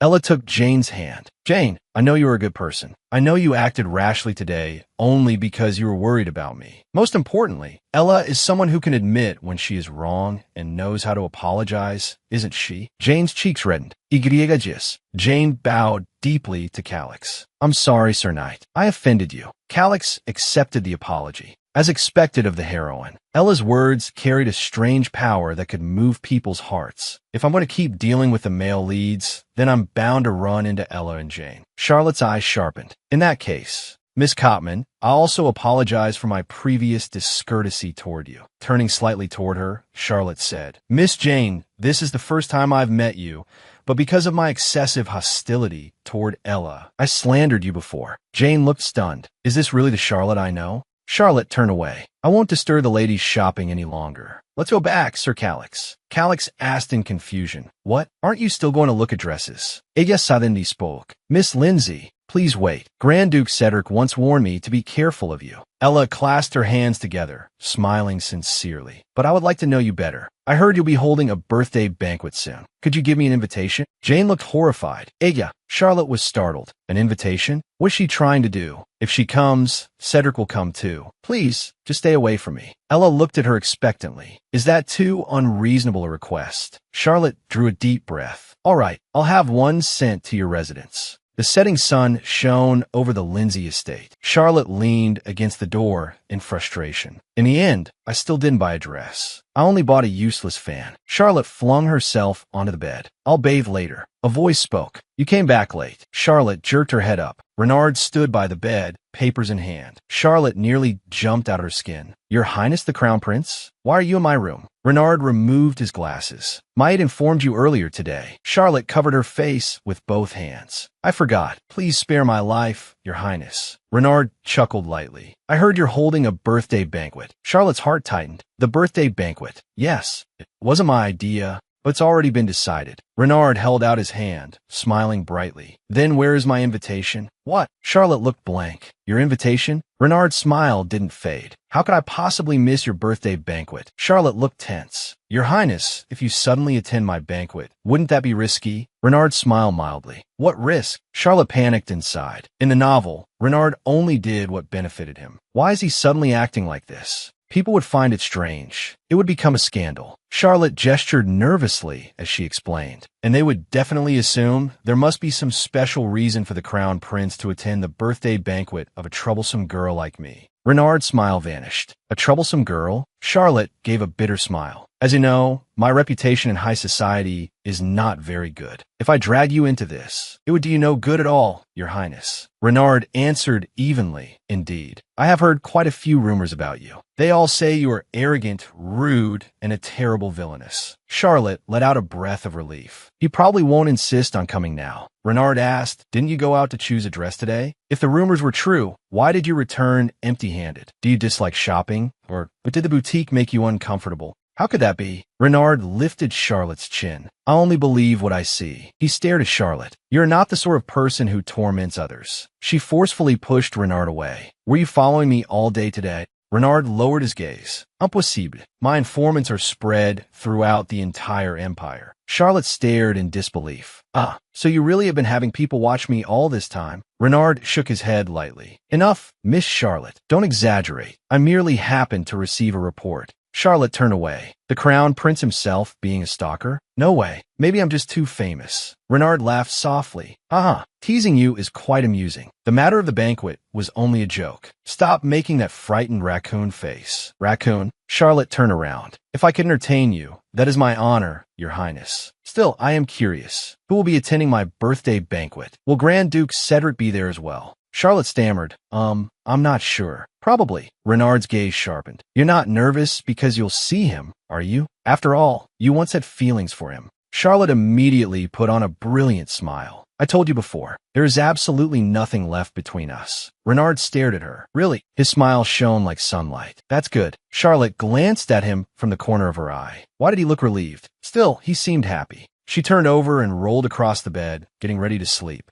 Where's my blanket? Renard's voice came. Don't worry, I'll cover you. Igriegagis. Thank you, your highness. Renard pulled up the blanket and gently covered Charlotte with it. She had already fallen fast asleep. Renard looked at her sleeping face and let out a soft laugh. Remarkable. There's a strange man lying right beside you, and yet you can still sleep so peacefully. He leaned down, his fingertips brushing Charlotte's hair. You're completely defenseless. In his memory, Renard sat at a desk and ordered a subordinate to have Charlotte followed and monitor her every move. The subordinate bowed and accepted the order. Yes, your highness. At first, it was only suspicion, but now, Cedric truly has no eye for these things. A woman as interesting as you is rare. Yes, this will make the perfect birthday gift. Renard put on his cloak and left the room. Sunlight poured through the window. Charlotte slowly opened her eyes. The room was empty. It looked like Renard had already gone. He only sleeps once a week. Poor thing. What if the bed curse can never be broken? She fell into thought. All kinds of symptoms of sleep deprivation flashed through her mind. High blood pressure, depression, diabetes, weakened immunity. Charlotte sat bolt upright, cold sweat breaking out. What if they discover that I'm the root cause of the curse? Oh no. Her eyes lit up, right? This is a fantasy world. Charlotte jumped to her feet. There has to be a way. I can pray to the goddess. 3 hours later, at the temple, Charlotte clasped her hands. She prayed devoutly. 2 members of the clergy whispered in the distance. That infamous villainess has been very docile lately. Maybe she really has changed. She even came here to repent. Charlotte prayed with her eyes closed, her expression solemn. She seemed to be listening for the voice of the goddess. Since this is a romantic fantasy world, how could there not be religion? The goddess is the only deity mentioned in the book. Although she never appeared directly, she was referenced many times throughout the story. She absolutely exists in this world. Since I transmigrated here, nothing at all. So much for direct communication. I can't hear a thing. Is stuffing handsome men into my bed the only trick you've got? That is slander. A voice suddenly rang out. I will help you. Charlotte felt a shiver run through her whole body. She recognized that voice. Charlotte immediately knelt properly. Great goddess, please forgive the blasphemous thoughts I had just now. I didn't mean them. A dark figure appeared before her. Come find me, and I'll tell you. Charlotte looked around warily. Where are you? Open the door in front of you first. Then you'll be able to find me. The dark voice echoed. Follow my voice. Charlotte walked toward the sound. A blood-stained door blocked her path. The sign on it read, restricted area. Is this door for real? It looks really suspicious. The voice urged her on. Trust me. Charlotte hesitated for a moment. Even though it looked suspicious, she decided to check it out anyway. With a creak, the door opened. Inside was pitch black. It's too dark. In the darkness, purple flames suddenly flared to life, lighting the surrounding candles. Charlotte gasped. She saw an enormous purple magic circle. On the altar sat a cat statue. Charlotte stepped into the center of the magic circle. Goddess Yomekna, you're really here, aren't you? The dark voice sounded again. Of course. Then I'll help you solve your troubles. My troubles? Whatever burden you're carrying, I can lighten it. You've already seen my divine power. Charlotte looked at the cat statue. Other than talking in my head and lighting up a dark room, what divine power do you have? That doesn't exactly prove you're an omnipotent god. If you keep talking so much, my power will recover. Charlotte crossed her arms. This is the classic villain routine for tricking mortals. Who would fall for that? Smash the statue.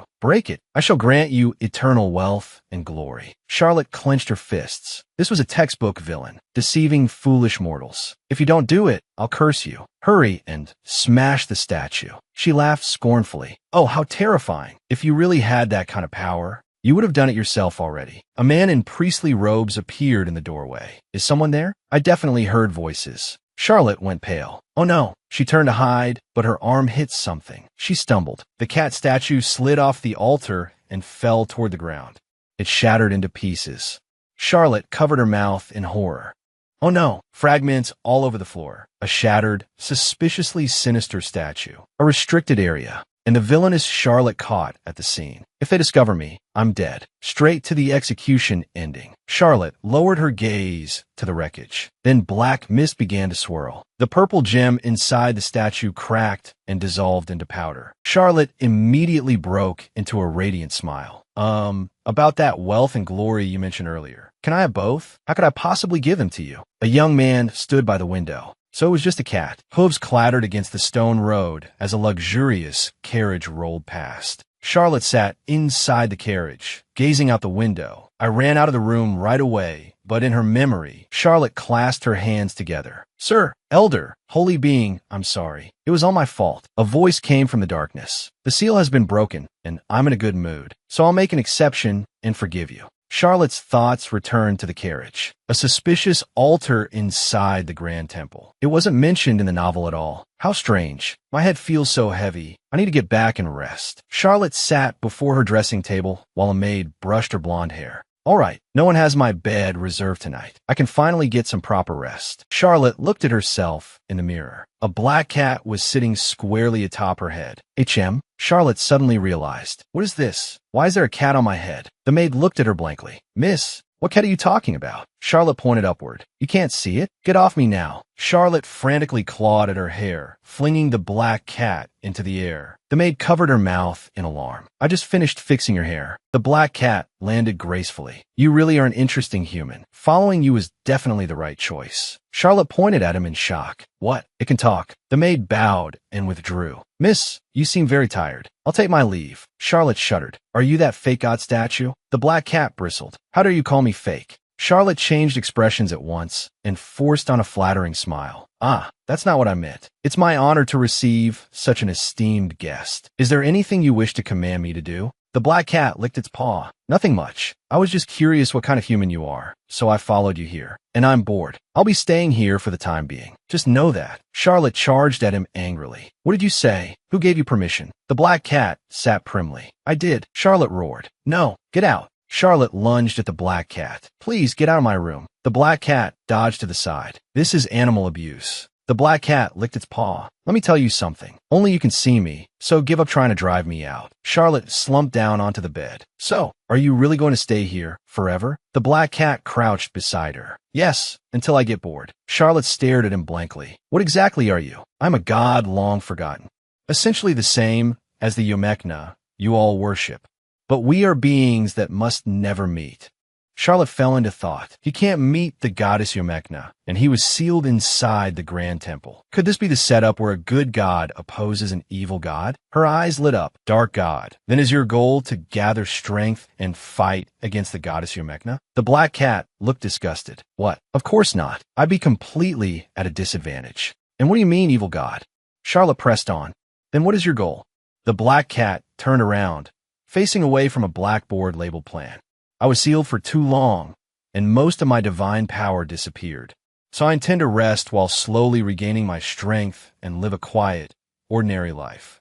Charlotte crossed her arms. Then what if the goddess Yomekna punishes me because of you, dark god? The black cat looked back at her. Neither I nor Yomekna could directly harm you, because you're not from this world. Charlotte's pupils contracted and her whole body stiffened. So, Charlotte's expression twisted in an instant, and a sly smile appeared. Then I don't need to worry at all. The black cat watched her abrupt change in attitude. Charlotte stretched and yawned. I don't know how you figured out that I transmigrated here, but if you're a god, I suppose it makes sense. She turned toward the bed. Anyway, I'm going to sleep, so keep quiet. Thanks to Tony, I'm exhausted. Charlotte added, Dark God, I hope you'll show some basic courtesy to your new roommate. The black cat narrowed its eyes. Very well. How arrogant. Time passed. On the day of the birthday banquet, moonlight poured over the lavish estate courtyard, brilliantly lit. Charlotte lightly touched her golden hair. Jaden. Charlotte turned around, wearing a bright smile. How do I look? Jaden folded his arms. It suits you well, though the design is a little different from what you usually wear. Charlotte laughed softly. Is that so? Well, it's my birthday. I wanted to wear something different. Jaden only looked at her, Really? What kind of expression would he make if I told him the crown prince gave me this dress? Charlotte recalled the card. I chose white because I thought it would suit the young lady's dress. I hope you like it. He was surprisingly considerate. Charlotte gently stroked the fabric of the dress. Thanks to him, this is the first time I've worn a white dress. I don't know if it suits me, but it does look very flowing. Her expression sharpened. Right? I forgot there's still a pest here. Pest? How rude. The black cat's voice rang out. You can hear my thoughts? Of course. I'm a god, after all. Charlotte answered in her mind. Yes, yes, yes. You're amazing. Anyway, you have to keep our promise at the banquet. The black cat's voice sounded again. Don't worry. I don't like crowded places either. Jaden held out his hand. Then let's go. Brother. All right. Jaden took Charlotte's hand. Let's go. The black cat slept peacefully on the bed. Charlotte linked arms with Jaden and descended the stairs amid the gathered guests. Esteemed guests, thank you all for coming to my birthday banquet. I hope everyone enjoys themselves. In the crowd, the Marchioness stared in shock. Is that child really my daughter? The Marquis looked pleased. Charlotte, Charlotte. She listened to the guest's praise. Miss Lindsay's dress is so elegant. It feels like it'll start a new trend, and she's so adorable in person. Miss Lindsay's beauty has always been well known. It was just overshadowed by her terrible behavior. On the other side of the crowd, several noble ladies whispered among themselves. Honestly, are they all blind? The banquet is certainly grand, just as expected from the house of Lindsay, but it's not worthy of this much praise. And wearing a pure white dress to a birthday banquet? This isn't a wedding. It's a little tacky. A green-haired woman curled her lips into a sneer. Charlotte smiled as she worked the room. At least the reaction isn't too bad. Good thing Kyrie wasn't invited. Otherwise, Evelyn would come too, and things would get even more chaotic. A green-haired woman approached. Miss Lindsay, it's been a long time. Have you been well? Charlotte recognized her. Miss Whiting. Isn't she that woman who threw champagne at me? The green-haired woman tapped Charlotte's dress lightly with her fan. By the way, this dress is lovely. Could you tell me which boutique custom-made it? Charlotte faltered for a moment. I don't quite remember. The green-haired woman let out a cold laugh. Is it that hard to answer? I think I know why. Did she realize it was a gift from the crown prince? The green-haired woman looked at her disdainfully. You must have stolen a dress Miss Bien had made for herself and worn it, didn't you? Charlotte stared at her in disbelief. What are you talking about? The green-haired woman smiled. Oh my, you look flustered. Looks like I guessed right. She stepped closer. If not, then explain it. I've never heard of the Lindsay family commissioning a pure white dress. The guests began whispering. Charlotte clenched her fists. WH, what do I do now? My reputation can't get any lower. Then a voice sounded. Do you like that dress that much? The green-haired woman and her companions turned around in shock. That person is... Charlotte's whole body stiffened. That voice. Renard stepped in front of Charlotte, lifted her hand, and pressed a kiss to the back of it. Renard gazed at her. It seems my eye for these things is as reliable as ever. I thought this dress would suit Miss Lindsay beautifully. Renard turned to the women. Don't you agree, ladies? The guests whispered. His Highness the Crown Prince? Why would he appear at Miss Lindsay's birthday banquet? What could this mean? Is the imperial family trying to build closer ties with the Lindsay Marquis? Then that dress really was a gift from His Highness. Then you should apologize for that ridiculous slander, Miss Whiting. Miss Whiting protested. Slander? I was only worried that Miss Bien would be humiliated by Miss Lindsay again. Ella's eyes turned cold. Worried for me? Weren't you simply using my name to insult Miss Lindsay? Miss Whiting stared at Ella in shock. Why would Miss Bien come to Miss Lindsay's birthday banquet? I was invited. The crowd broke into another low murmur. Miss Bien came to celebrate Miss Lindsay's birthday. It seems the relationship between the two young ladies has improved. Miss Whiting, hurry and apologize. Miss Whiting froze. Cold sweat ran down her face, and her eyes wavered with fear. She forced out a stiff smile. It seems I misunderstood. I'm sorry, Miss Lindsay. Charlotte gave an awkward smile. All right, it's fine. That apology feels a little strange. Miss Whiting turned away. Then I'll be leaving first. Please wait. Miss Whiting shrieked and pitched forward. Miss Whiting. The guests whispered. How embarrassing. It seems Miss Whiting won't be appearing in society again anytime soon. She knelt on the floor in humiliation, gritting her teeth, her eyes full of resentment. Charlotte, just you wait. Charlotte stood beside Renard. Did you really send her an invitation? She gave him an awkward, bitter smile. I didn't think she'd actually come. Ella approached slowly, lifting her skirt. Greetings, Your Highness the Crown Prince. Miss Lindsay, thank you for inviting me. Happy birthday. Charlotte blinked. Thank you for coming. Mise bien. Renard placed a hand on his chest. Ah, I nearly forgot to congratulate Miss Lindsay as well. Happy birthday. I'm very glad you were born into this world. Charlotte clasped her hands together, her face glowing with happiness. Charlotte suddenly snapped out of it. And no, wait, Renard, didn't you say you weren't coming to the banquet? Renard smiled as he explained. Ah, yes, I was originally going hunting with Grand Duke Hykrid. But where's Ella? Where's Ella? Cedric strode briskly through the banquet hall. He insisted on coming to this banquet. Cedric quickly approached Ella. Ella, are you all right? Ella looked at him in confusion. Cedric, what are you doing here? Cedric stiffened. I came to congratulate you on attending the birthday banquet. Of course. Charlotte forced a smile. Thank you. You must think I was going to bully Ella. I didn't do anything. Stop glaring at me. I want to disappear. Miss, please wait here a moment. Wait, said. Cedric grabbed Ella by the wrist. Charlotte, inviting, you must mean she has some scheme. Let's go. Ella, Cedric, I told you it's not like that. I asked for the invitation myself. Grand Duke Hykrid. Renard smiled pleasantly. Shouldn't the one leaving be you? Cedric looked stunned. What? Renard pulled an invitation from his coat. You don't even have an invitation, do you? The House of Lindsay is a distinguished family. They wouldn't want an uninvited guest wandering around their banquet hall. Cedric was speechless. That is, Renard placed a hand on Cedric's shoulder. Haha, I'm joking. Miss Lindsay must be very happy you came. Renard leaned close to Cedric's ear. After all, she once loved you, though she doesn't anymore. Renard's smile was meaningful. Cedric closed his eyes as cold sweat streamed down. I understand. I'll leave. Renard turned back to Charlotte. Miss Lindsay, I've already settled the disturbance. Shall we find somewhere quiet and continue our conversation? Charlotte folded her hands together. Yes, it will be my honor. Renard led Charlotte to the terrace. I'm already quite familiar with your family's terrace. Mississippi Charlotte forced a smile. Yes. Charlotte lowered her eyes. What exactly is Renard trying to do? Coming to my birthday banquet doesn't benefit him at all. He's on bad terms with Cedric. Does he really have to make everything this complicated? Renard's voice sounded. Miss Lindsay. Charlotte looked up suddenly. What is it? Renard smiled and extended one finger, gently poking Charlotte's cheek. Why are you spacing out? If something is troubling you, please say it openly. I'll give you advice. Charlotte puffed out her cheeks. The culprit is you. Renard withdrew his hand. Today is supposed to be a day prepared for you. So many people came to celebrate. Aren't you happy? Charlotte closed her eyes and chuckled softly. I am. But I'd rather celebrate quietly with my family. Renard's smile turned faintly lonely. If you say that, you'll make me sad. I also prepared a gift for you. Won't you accept it? Charlotte looked surprised. A gift? Didn't you already give me the dress?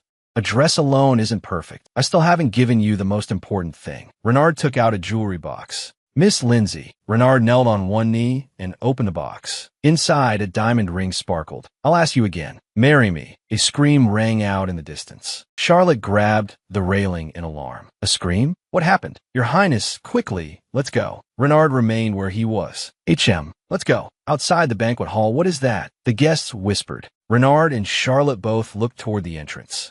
That is. A huge green wyvern corpse was being dragged into the courtyard. Wow. The wyvern was tied with a pink ribbon. The guests murmured. Isn't that the one Count Mon hunted? They say even the Night Order tracked it for a month and couldn't catch it. Why has it been sent to the Lindsay estate? One guest guessed. Could it be a gift for Miss Lindsay? A knight in armor stood beside the dragon corpse, a red glow visible through the slits of his helmet. Renard's expression darkened. Miss, did you invite Count Mon as well? You really do invite everyone. Charlotte stared with wide eyes. Eugene raised an arm. A flash of purple light passed, and a paper airplane flew towards Charlotte. She caught it. It's a letter. Charlotte unfolded it. The corners of her mouth lifted into a sincere smile. Renard glanced sideways at her. What did the letter say to make her smile like that? That smile is completely different from the one she gives me. Did she only pretend to like my gift? Or does she prefer that wyvern? I've already won her favor. Isn't that enough? But a dark shadow flashed through Renard's blue eyes. Then why do I feel so displeased? The letter read, Happy birthday. Wyvern meat is very good for the body. Signed, Eugene. That's so cute. Eugene stood in the distance, silently watching Charlotte. She looks very happy. His toes shifted slightly. I really want to go down there.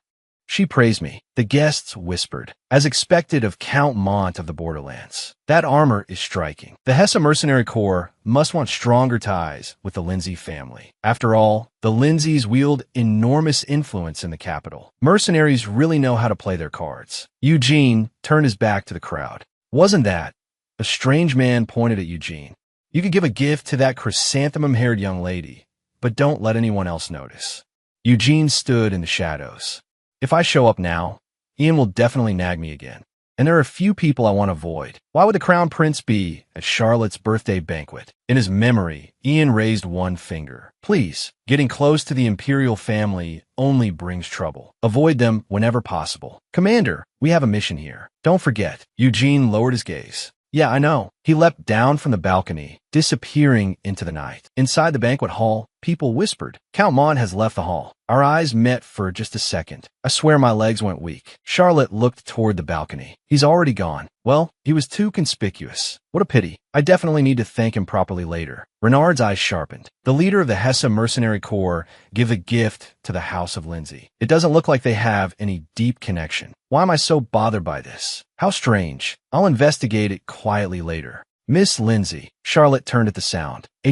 I'll be taking my leave now. Please enjoy the midsummer banquet. Charlotte froze. So suddenly? Renard left the banquet hall without another glance. Your Highness. Charlotte looked bewildered. Why did he suddenly act like that? Did I do something wrong? He looked really upset. If I just leave it alone, Charlotte will be sentenced to death for offending the Imperial family. The guillotine will fall. After all this, am I really going to die? I don't even know what I did, but I don't want to die. I have to find him and ask clearly. Charlotte lifted her skirt and rushed out. She ran across the terrace, through the garden, and shoved open a door. Where'd he go? Charlotte bit her fingertip. Rule 3 of romance novels. The person who disappears midway through the banquet. Totally useless this time. The banquet ended, and she never found Renard. Charlotte stood at the entrance, seeing the guests off. I'm done for. Dragging her exhausted body, Charlotte walked into her room. All right, time to wash up. Charlotte collapsed onto the bed. You're not taking off your makeup? Sleeping with makeup on is terrible for your skin. This feels oddly familiar.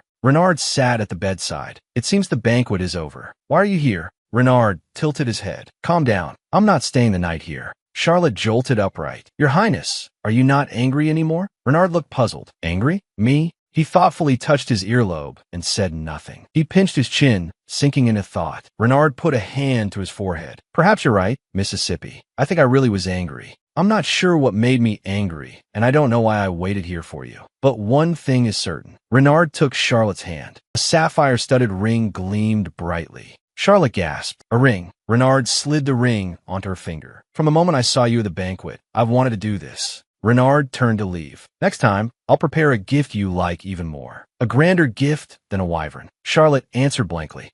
Yes, thank you. She stared at the ring on her hand. Renard is actually a good person. Last time he filled up my treasury, and now he gave me a gift again. This ring looks expensive too. A black cat poked its head out from under the bed. Is it safe to come out now? It lightly jumped onto the bed. Charlotte was startled. What? You were here the whole time? The black cat licked its paw. You were the one who told me to stay in the room. The black cat narrowed its purple eyes. But that person is a little strange. Renard, why was his fate altered? By some absolute power or some immense will? The fate he originally had has been twisted. His fate was changed. The black cat paced around the room. Every living being in this world has a predetermined fate, but there are traces on him of that fate having been rewritten. Charlotte braced herself on the bed with both hands. How exactly was it changed? And who changed it? The black cat lifted its head. Naturally, the ruler of this world. Yomekna. Charlotte leaned forward. Wait, then that means the original story changed too. So it all has something to do with the goddess Yomekna. Charlotte grabbed the bedsheet. Then was the curse on this bed also Yomekna's doing? The black cat tilted its head. The bed's curse? That's a long story. Charlotte raised one finger. I'll only say this once, so listen carefully. The black cat looked up at her, puzzled. Why are you making that face? Sir, perhaps you don't know this, but this world is part of a novel. And I came from outside this novel. The black cat's pupil shrank. What, a novel? Are you insane? You're saying this place is a novel? Charlotte lowered her head and retorted. No, you've been deceived your whole life. I'm telling you it's true. I thought I had died, but when I opened my eyes, a bead of cold sweat appeared on the black cat. Charlotte continued. I had entered the body of a villain in the novel. The black cat lifted its paw and pressed it to Charlotte's forehead. Your brain doesn't seem damaged. Charlotte looked serious. I'm serious. The black cat tilted its head. I admit you're from another world, but this is absolutely not a novel. I can prove it. The black cat's gaze deepened. How about this? What if someone in your world was peeking into this one and then wrote it down as a book? Charlotte looked confused. Is something like that possible? Souls can cross worlds, so nothing is impossible. Charlotte fell into thought. That actually does sound reasonable. So the novel world I thought I knew really exists. This is a common old trope in possession stories. The black cat frowned. Possession stories? Old trope? Anyway, the problem right now isn't whether I'm possessed or whether the novel is real. I feel sorry for the real Charlotte, but I've decided I want to live well too. Charlotte turned her gaze to the black cat. So there's something I want to ask of you. Dark God, what is it? Charlotte's expression became extremely solemn. First, you have to promise not to laugh. The black cat reluctantly agreed. Fine, I promise. 10 minutes later, the black cat was rolling on the floor, clutching its belly and shaking with laughter. Charlotte puffed out her cheeks. She had just explained the full story behind the bed curse. You clearly promised. The black cat wiped away tears of laughter. Saw thee. So the previous person was cursed too, right? But I can't sense any trace of a curse on either of you. Wasn't that just a comment you left behind? Isn't this simply the embodiment of your desire? Charlotte blushed deeply. Desire? What do you mean? Charlotte looked earnestly at the black cat. Anyway, can you fix this situation? The black cat's tail flicked lightly. Regrettably, authority over this dimension belongs to Yomina. I cannot interfere. Charlotte clasped her hands together and pleaded urgently. Then at least ask the goddess Yomina for me, can't you? The black cat looked panicked. I absolutely cannot run into that one. Charlotte kept begging. Then I'll ask her myself, as long as you tell me how to summon her. The black cat refused. I don't know. Charlotte clenched both hands and shouted indignantly. How could you not know? Aren't you both gods? The black cat explained coolly. That's like asking why you can't summon the emperor whenever you want. And I don't want to summon them anyway. I'm from another world. Wouldn't that make them pay more attention to me? The black cat's voice answered. No. To him, you're just a weed in his vast garden. Who would have thought the gods in a romantic fantasy novel would be this hard to meet? Charlotte closed her eyes, looking defeated. Fine, I understand. How could someone who's not the protagonist live without feeling wronged? The black cat tilted its head. Protagonist? Charlotte's eyes lit up. Wait, then if it's the protagonist, Ella, the goddess Yomina would naturally take an interest in her, right? If I stay by Ella's side, then Yomina would naturally. No, I should give up on that plan. Charlotte flopped onto the bed. I hate being the villainess. I want to be the heroine too. The black cat patted her to soothe her. That's only my guess. The black cat proposed a theory. If your desire is the cause of the bed curse, then wouldn't satisfying that desire make it disappear? Charlotte looked confused. Satisfy my desire? The black cat continued analyzing. When you wrote that comment, you didn't just want them to come to your bed, did you? Charlotte's cheeks reddened. Of course not. I wanted to become a sweet, loving couple. The black cat lifted a paw and pressed it to her forehead. Exactly. Share love sweetly with them. Charlotte's eyes shook violently. Share? In no way. She suddenly grabbed the black cat and held it up in the air. Fine, but no. This makes no sense from the start. Why doesn't it make sense? I'm trying to avoid getting entangled with those men in order to break the curse, and you're saying I should share love with them. The black cat looked innocent. First you said you wanted a sweet romance, and now you're saying you don't want entanglements. Charlotte set the black cat back on the bed. I already told you, I'm not the protagonist. Even the male supporting leads will all end up falling in love with her. The black cat tilted its head. Just because of that? Charlotte argued heatedly. I've already been branded the villainess who bullied Ella. If the male leads fall in love with Ella, in the worst-case scenario, they'll kill me. The black cat's tail flicked. Renard, that man's fate has already been overturned, which means everything has changed. Even if that strange novel you read really described this world's future, once fate changes, the story can no longer follow the script exactly. Charlotte clenched her fists. Then I really do look like someone suffering from original work syndrome, don't I? The condition where a transmigrated heroine gets overly obsessed with following the original plot. The black cat's paw stiffened. You always say words only you understand. Charlotte sighed and fell back onto the bed. But I don't intend to forcibly twist the story back to the original plot. I just don't really have confidence. I'm not sure whether I truly deserve to be loved. Fine, Dark God. I'll accept your advice. Every time I see the male leads losing sleep because of me, I feel guilty. The black cat nodded approvingly. Good. I'm glad you come around.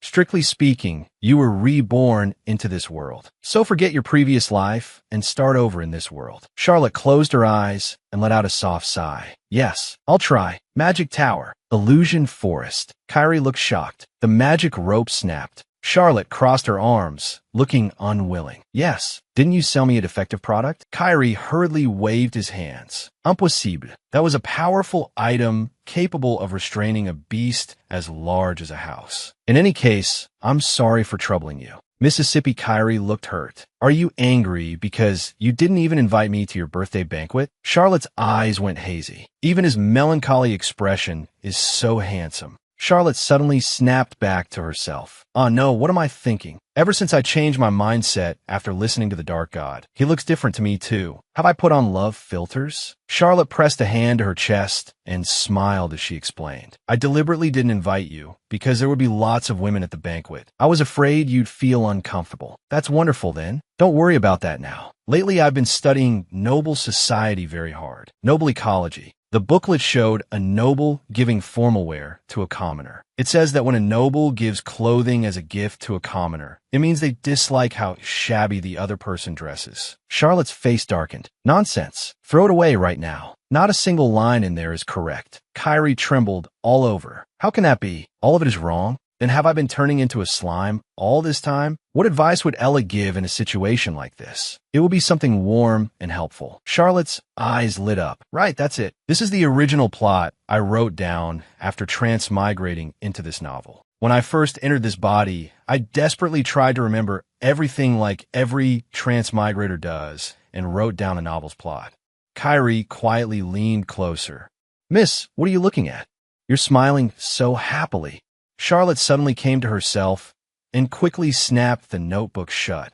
It's nothing. Charlotte raised one finger. More importantly, Kyrie, listen carefully. From now on, refuse all gifts worth more than 5 gold from noble ladies. Kyrie nodded. Yes, I understand. Also, avoid private correspondence as much as possible. If you absolutely must reply, keep the tone businesslike. The shorter, the better. Kyrie quickly jotted it down in his notebook. Kyrie's eyes filled with gratitude. Thank you. I don't know how to repay this kindness. By the way, I prepared a belated birthday gift for you. Charlotte looked puzzled. A gift? Kyrie announced loudly. Yes, this. What is it? Kyrie explained. It's a magic tool that cleans automatically. It moves around and sucks up dust and hair. The round disc suddenly started up and slid across the floor. Charlotte's eyes widened. Isn't this just a robot vacuum? Why would a romance fantasy novel have something like this?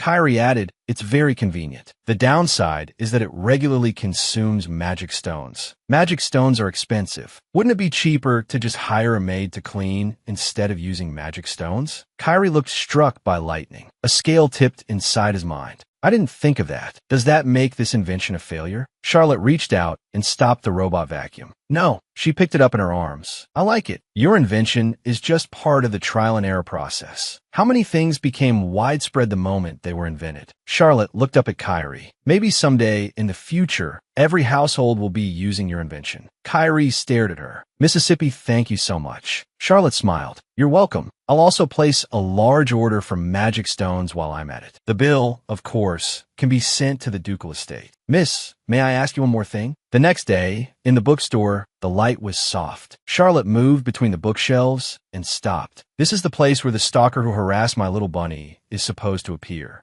How dare she threaten my adorable Kyrie's peaceful life? I absolutely won't stand by and watch. Charlotte looked shocked. What? You've been stalked? Kyrie lowered his head in confirmation. Yes, it's Miss Evelyn, the lady from the last banquet. She's been following me lately. I can't avoid her at all. Kyrie told me Evelyn often appears at this bookstore. Charlotte looked around inside the shop. She picked up a new book. Oh, a new release. I wonder what kind of books are popular in a romance fantasy world. Oh my, who is this? Charlotte spun around sharply. Oh no, could it be Evelyn? A noble lady appeared arrogantly. I never knew Miss Lindsay could read. Charlotte let out a breath of relief. Thank goodness, it's not her. But why is it you again? Charlotte forced a stiff smile. Miss Whiting, it's lovely to see you. Elena put her hands on her hips. Huh, why do you look so miserable? Elena snickered. Have you been kicked out by the ducal house already? Or did you sneak out without permission? Charlotte was expressionless. What rotten luck. How am I supposed to deal with these people? Elena crossed her arms. Why aren't you saying anything? It looks like Miss Lindsay has become timid after losing her parents' favor. Charlotte decided to ignore them. I'm here to buy books, not to fight. Ignoring them is the best option. Elena's eyes turned fierce.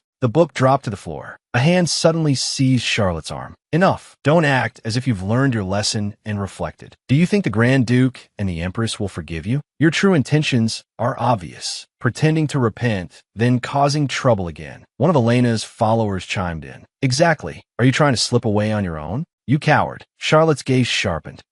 So that's it. Before I transmigrated, Charlotte and Elena had teamed up to bully Ella. Charlotte always took the lead, while Elena hid behind Charlotte's notoriety. But if Charlotte were forgiven, then Elena would have to face public criticism alone. Charlotte shook off her hand. Think whatever you want. No matter what I say, you'll keep thinking the same thing anyway. Elena reached out again. Miss Charlotte, I'm not finished. Too bad I didn't find Evelyn. But it's better to leave now. Miss Lindsay, please wait. Footsteps stopped. A red-haired woman wearing glasses picked up the fallen book. You dropped your book. Charlotte took it. Oh, thank you. Wait, how do you know my name? Elena walked over. Oh my, you must be Miss Mosella. What a coincidence. Charlotte remained expressionless. Mosella, so she is Evelyn. Alarm bells rang in Charlotte's mind. Evelyn's expression was completely different from what Charlotte had imagined. Evelyn pushed up her glasses. There's so many of you bullying one person and even putting your hands on her. I never thought a bookstore would have such ill-mannered people. Elena hurriedly tried to explain.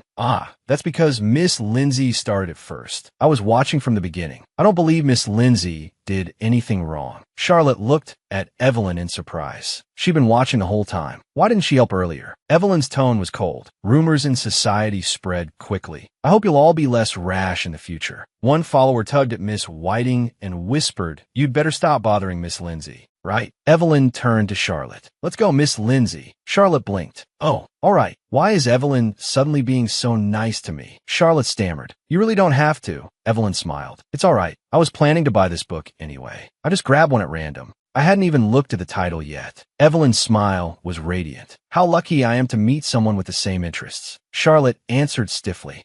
Yes. What kind of book could she possibly like this much? Charlotte opened it, and her pupils shrank. On the cover, in bold letters, was written, The Noble Lady and the Wandering Wizard's Secret Night. Evelyn excitedly suggested, Let's be friends from now on, Miss Lindsay. A somewhat well-known adult romance novel. Its title was exactly The Noble Lady and the Wandering Wizard's Secret Night. Nobles usually despise this kind of trashy book, calling it vulgar and obscene. That's why I had to keep my hobby deeply hidden until I met Charlotte, who shares the same taste. Lindsay, Charlotte leaned toward a magnifying glass, her gaze sharp. Then let's have a little test. She pointed to the clue board. Why is Miss Mosella pursuing Kyrie? Kyrie rested his chin on his hand and sank into thought. This. Charlotte's eyes lit up. The answer is, Charlotte suddenly pulled out a book. Kyrie bears an astonishing resemblance to that wandering wizard. Dashing, talented, and handsome.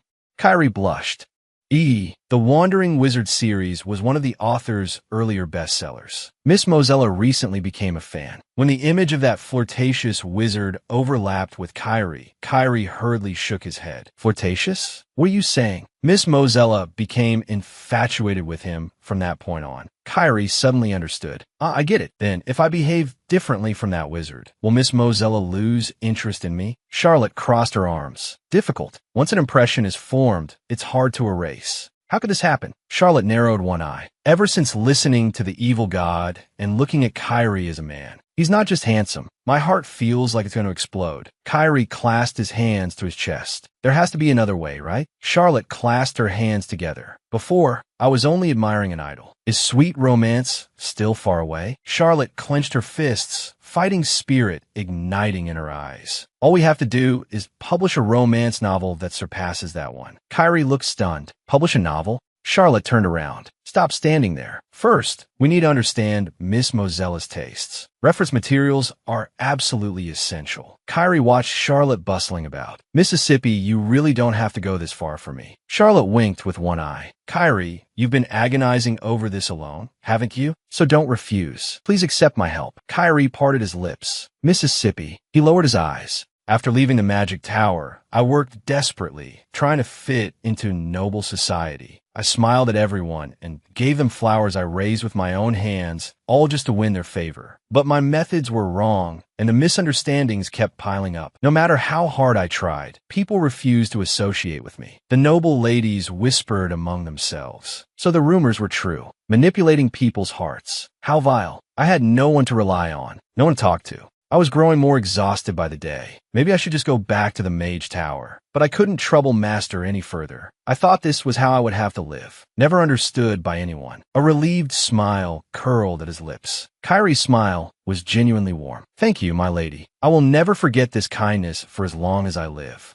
Charlotte's heart skipped a beat as Kyrie looked at her with concern. My lady, are you all right? Charlotte clutched her chest. Kyrie, can you give me a shock potion? Charlotte raised her quill high. I'm a seasoned romance novel reader. Today, I'll show you what I can do. Let's begin. Kyrie, meanwhile, looked utterly confused. Holmussy, seasoned. Sunlight filtered through the leaves and spilled over the grand estate. Evelyn smiled gently. Welcome, Miss Lindsay. This is your second time visiting my home, isn't it? Charlotte looked at the woman before her, who seemed like a completely different person. She's nothing like before. Evelyn gave a soft laugh. Thank you for accepting my invitation. At the last tea gathering, I spoke too harshly. I am Trudy Soda. I mistakenly thought you were interested in Kyrie, and I lost my composure. Charlotte waved it off. It's fine. Let's talk about novels now. Evelyn's eyes lit up. Wonderful. Last time, you said you would bring an unpublished manuscript. Charlotte took a bundle of papers from her handbag. Yes, this copy was very difficult to get. We're not even sure whether it will ever be officially published. Charlotte slid the manuscript across the table. The contents are extremely explicit. Charlotte leaned close and whispered into her ear. Evelyn instantly flushed bright red. Oh, of course. The novels we love are not vulgar reading material, but works of art that express the love and beauty between men and women. Covering her mouth, Evelyn smiled shyly. Ah, yes, exactly. Charlotte smiled brightly. Then once you've finished reading it, I hope you'll share your thoughts with me. Evelyn folded her hands together. Of course. Today, I'd also like to read some other novels with you and discuss them in depth. Charlotte lifted her teacup, smiling confidently. With this, Miss Mosella's obsession with Kyrie will definitely end, because this manuscript was the masterpiece Kyrie rushed out in 3 days. Our crowning work. Title: The Mad Crown Prince Won't Stop Obsessing Over Me. Author: Charlotte. Editor: Kyrie. Renard was bent over his desk in the study, writing. Suddenly, he stopped. A chill ran down his back. Renard looked around. What was that? Just now, my spine suddenly went cold. Charlotte stretched. No matter how much you like a genre, looking at it all day gets tiring. Charlotte halted, sensing something. Kyrie. Kyrie gave a slight bow. My lady, you've worked hard. Thank you for coming all this way. Kyrie held out his hand. No, the one who's really worked hard is you. Charlotte suddenly came to her senses. Oh no, I forgot I'm not supposed to touch Kyrie. You should have jumped back in shock, but instead, Kyrie kept smiling. Then let's get in the carriage. I'll escort you home. Kyrie was still holding her hand tightly. He didn't pull away. What's going on? Could it be that just as I've grown used to Kyrie, he's grown used to me these past few days too? My heart isn't pounding wildly anymore either. You mentioned a shock potion before. I'd like to make some for you as thanks. Could you explain it in detail? Sitting across from him, Charlotte replied. No need. I don't need it anymore. My lady, you've helped me many times. Charlotte smiled and waved her hand. No need to be so formal between friends. Kyrie lowered his gaze. I understand. The carriage wheels began to roll slowly. They moved into the dusk. Kyrie's expression dimmed. Friends. You said friends. They said the curse can only be broken by falling in love. But the little cat looked furious. Friends? You actually said friends? Charlotte abruptly looked up. Huh? What was that? Wait, evil god, why are you scolding me? After all, you're the one who put this curse on me. The black cat sat in front of Charlotte. Because you're so frustrating. Charlotte wagged a finger. I'm not brainless. It's strategy. Going from friends to lovers is a classic route. The black cat opened a romance dictionary. A classic route? What kind? Charlotte closed her eyes. In romantic fantasy novels, the male and female leads usually call each other friends before they start dating. The more they emphasize that they're just friends, the higher the chance of success. That's my theory. Charlotte said enthusiastically. You saw it yesterday, right? The atmosphere between Kyrie and me was great. The black cat looked doubtful. I don't think so. Charlotte clenched her fists, determination in her eyes. Soon, I'll make the other male leads fall in love with me. Just you wait. Are you listening? The black cat curled up into a furry ball. Do your best. Jaden was writing at his desk. Jaden, you should be grateful. Jaden looked up. Grateful for what? Charlotte sat on the sofa, casually nibbling on cookies. She said, you should be grateful because in all the famous romance novels, there's no precedent for a red-haired marquis's son becoming the male lead. Jaden replied blankly, I don't understand what you're talking about. Evelyn has read every novel I've written. She's definitely already fallen for Renard. Charlotte spoke nonchalantly. Sons of marquises just aren't that popular, and red hair is a bit niche too. Jaden remained expressionless. I truly don't understand why I have to sit here listening to you tell me I'm unpopular. Jaden set down his pen. Anyway, the hunting tournament is coming up. Sister, are you going to attend? Charlotte froze. The hunting tournament? Balls, tea parties, weddings. Those terms were crossed out one by one until the mark landed heavily on the hunting tournament. The hunting tournament, the site of major events in romance novels. The heroine slips by the riverside and is saved by the male lead. Enemy forces secretly target the male lead's life. An assassin raises a spear in the forest. The male lead and the second male lead argue over their prey to show off to the heroine, neither willing to back down. Isn't this the very essence of romance novels? Full of youth and romance. Charlotte clasped her hands, her face full of longing. I don't even need to think about it. Of course I'm going. Jaden didn't even look up. Oh, really? Then you'd better start practicing your embroidery now. Sister, your needlework is the worst. Charlotte looked puzzled. Embroidery? Jaden explained. Young ladies attending the hunting tournament embroider handkerchiefs themselves and give them to the gentleman they fancy. It's tradition. Charlotte twisted her hands together. Isn't it just embroidery? On the day of the hunting tournament, white doves flew over the camp. Nobles gathered in twos and threes, chatting and laughing. Charlotte spread open her palm. The heart embroidered on the handkerchief was crooked and misshapen. It looked crude beyond belief. Charlotte clenched the handkerchief. Maybe I just shouldn't give it to anyone. This fuzzy heart is disgusting. Jaden looked at Charlotte's outfit. You're not even hunting. Why are you dressed like that? Charlotte tugged at her collar. Compared to a stuffy dress, clothes I can move around in are much better. Charlotte raised a hand to block the sunlight. It's summer now. Wearing a dress in weather like this is torture. Jaden snatched the bow from Charlotte's back. Is that so? Well, I'm confiscating this. Charlotte cried out. Give back. I needed to deal with the assassin trying to kill the male lead. Jaden frowned. What nonsense are you talking about now? Sister, you can't even shoot. Charlotte pouted. Then I guess I'll just have to go with plan B. Jaden looked confused. Sister, you're even stranger than usual today. A trumpet sounded. His Highness the Crown Prince has arrived. Charlotte and Jaden both turned to look. Bathed in golden light, Renard approached in a white formal outfit. A faint smile curved his lips. On behalf of His Majesty the Emperor, I hereby declare that I will preside over the hunting tournament. Charlotte looked at Renard. So Renard is hosting the hunt. In the novel, the Emperor never appeared either. Rumor said he was ill. Looks like it's true. The Empress's faction and Renard's enemies didn't attend. Maybe there won't be any assassins at all. Then I won't need the bow either. To break the curse, I have to win over one of the male leads at this hunting tournament. Charlotte clenched her fists, her eyes blazing with determination. This time, my target is Renard. Renard stood in the sunlight, smiling gently. Jaden turned to leave. Sister, I'm off first. Don't cause trouble. Charlotte looked at the handkerchief in her hand. All right, time to give this handkerchief to Renard. It's ugly, but it's better than nothing. A voice sounded behind her. Miss Lindsay. Charlotte's body stiffened. This familiar presence. I'm pleased to see you here again. Charlotte widened her eyes. Evelyn Mozilla. Evelyn gave a soft laugh. But that handkerchief, you're not planning to give it to His Highness the Crown Prince, are you?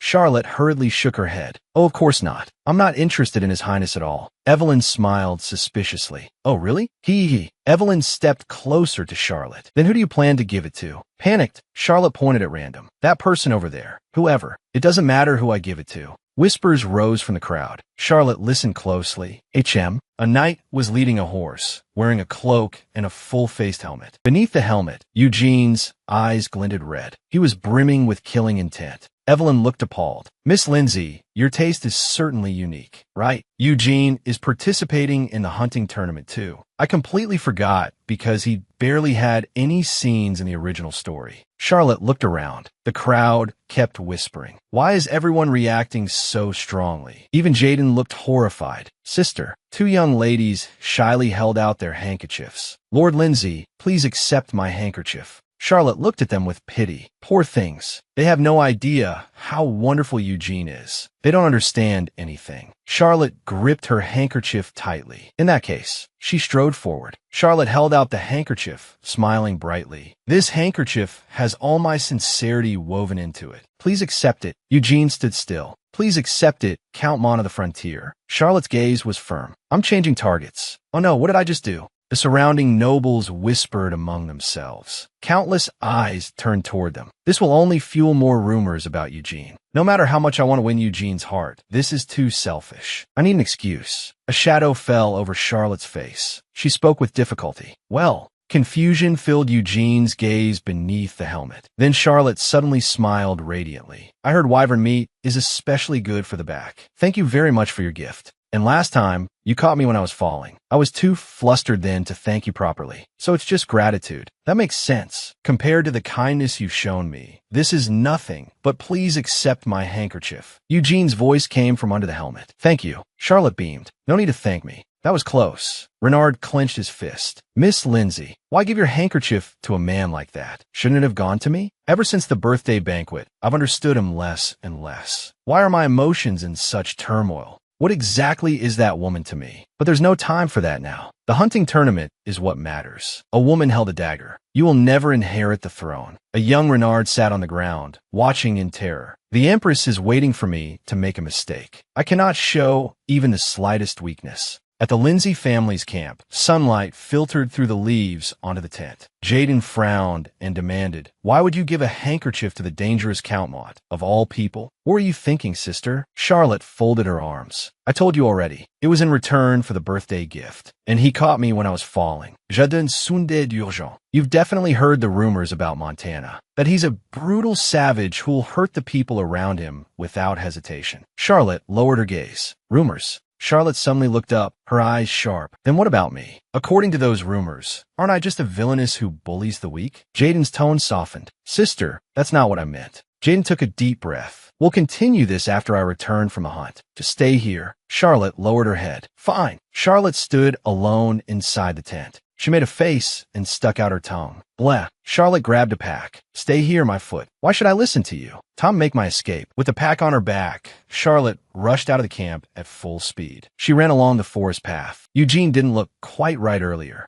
When Eugene took the handkerchief, the gloved fingers of his hand were trembling. A trace of worry crossed Charlotte's brow. Come to think of it, I haven't slept with Eugene in over 10 days. How could I forget something like that? I'm the only one who knows Eugene's secret. I should have cared more about him. Eugene, just wait a little longer. Your portable bed is on its way. Charlotte ran deeper into the forest. A wooden sign stood by the roadside, warning of danger ahead. Beware of monsters. The sky suddenly darkened. Raindrops began to fall. Charlotte stood alone in the rain. She was drenched and shivering with cold. Why is it raining all of a sudden? Damn this romance novel world. It doesn't even have weather forecasts. Eugene, where on earth are you? A voice came from behind her. Were you looking for me? Charlotte abruptly looked up, hope shining in her eyes. Yes, I was looking for you. Eugene. Eugene's figure loomed over her, rainwater sliding down his armor. He asked in a low voice, why were you looking for me? Eugene used his cloak to shield Charlotte from the rain. Looking up at him, she said,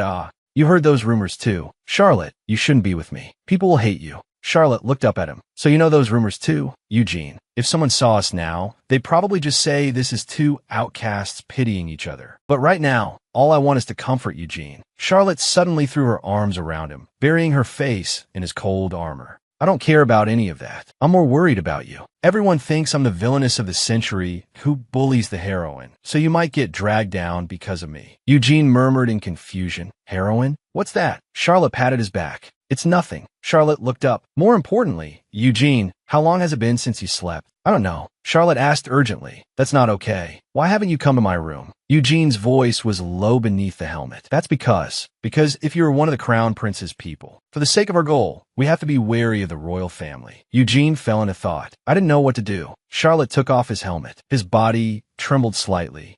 Charlotte reached out and touched Eugene's cheek. His complexion was haggard from lack of sleep. Just as I thought. Hurry up and go to sleep. Sleep right now. Charlotte's body went limp as well, and Eugene caught her in his arms. Charlotte's eyes fluttered shut. In the cave, the bonfire crackled. Eugene leaned against the rock wall, while Charlotte lay beside him, unconscious. Eugene stared at Charlotte, his expression complicated. Charlotte's lashes trembled faintly, her golden hair glowing in the firelight. Eugene placed a hand on Charlotte's forehead. Good, the fever's gone down. Charlotte stirred and let out a faint groan. She slowly opened her eyes, her vision blurred. Charlotte sat up and looked around. Eugene. Charlotte hurriedly grabbed Eugene's arm. Are you all right? Eugene's gaze shifted away.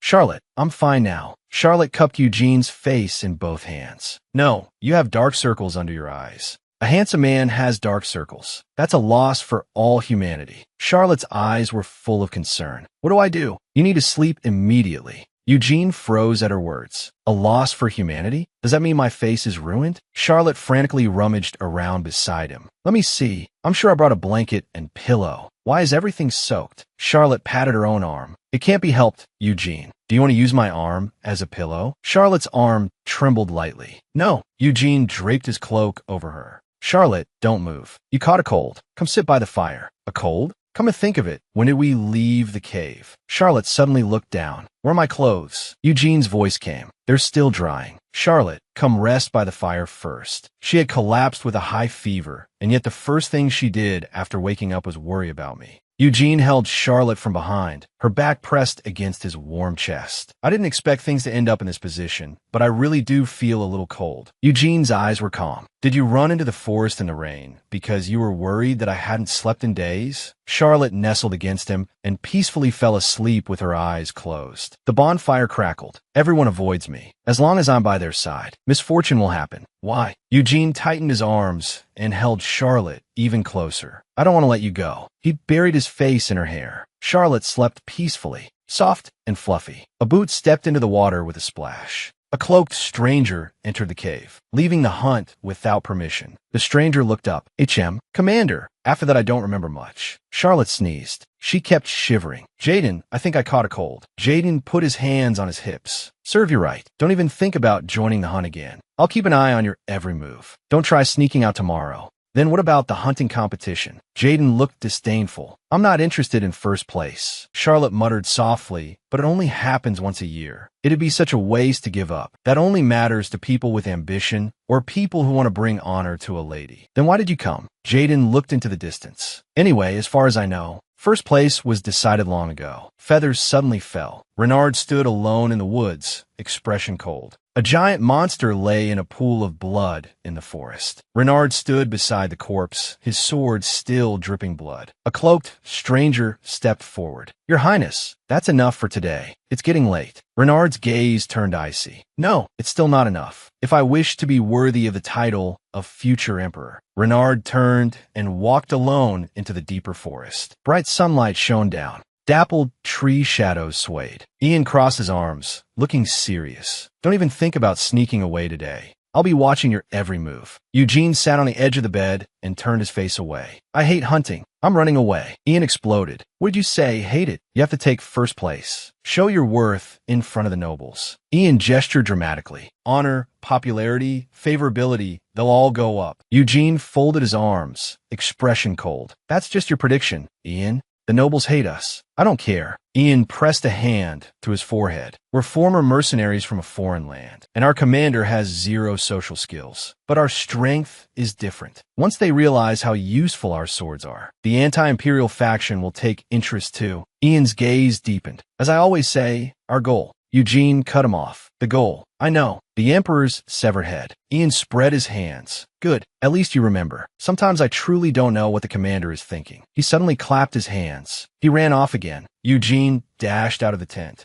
into the woods. Sunlight pierced through the trees. Eugene leaned against a large tree. A faint blush touched Eugene's face. Charlotte. Charlotte looked back and smiled. Her blonde hair danced in the sunlight. You came, Eugene. There are many ways for the leads in romance novels to fall in love, but most of them happen through cliché scenes. Catching the thief who stole the heroine's wallet, a suspicious shop owner who turns out to be a handsome mage, being unable to stand hearing someone speak ill of him. Those are all classic clichés too. Teacher, then why didn't it turn into romance? Charlotte hesitated. Well, that's why I made thorough preparations. What are you writing so seriously? With the black cat perched on her head, Charlotte scribbled furiously. The quill scratched across the paper. My strategy plan number 2. Title, 101 Cliché Scenes in Romantic Fantasy. She held up the pink book, a confident smile on her face. My preparations are perfect. Footsteps sounded in the woods. A boot snapped a dry branch. A figure stepped out from behind a tree. Eugene appeared. He looked forward and spoke softly.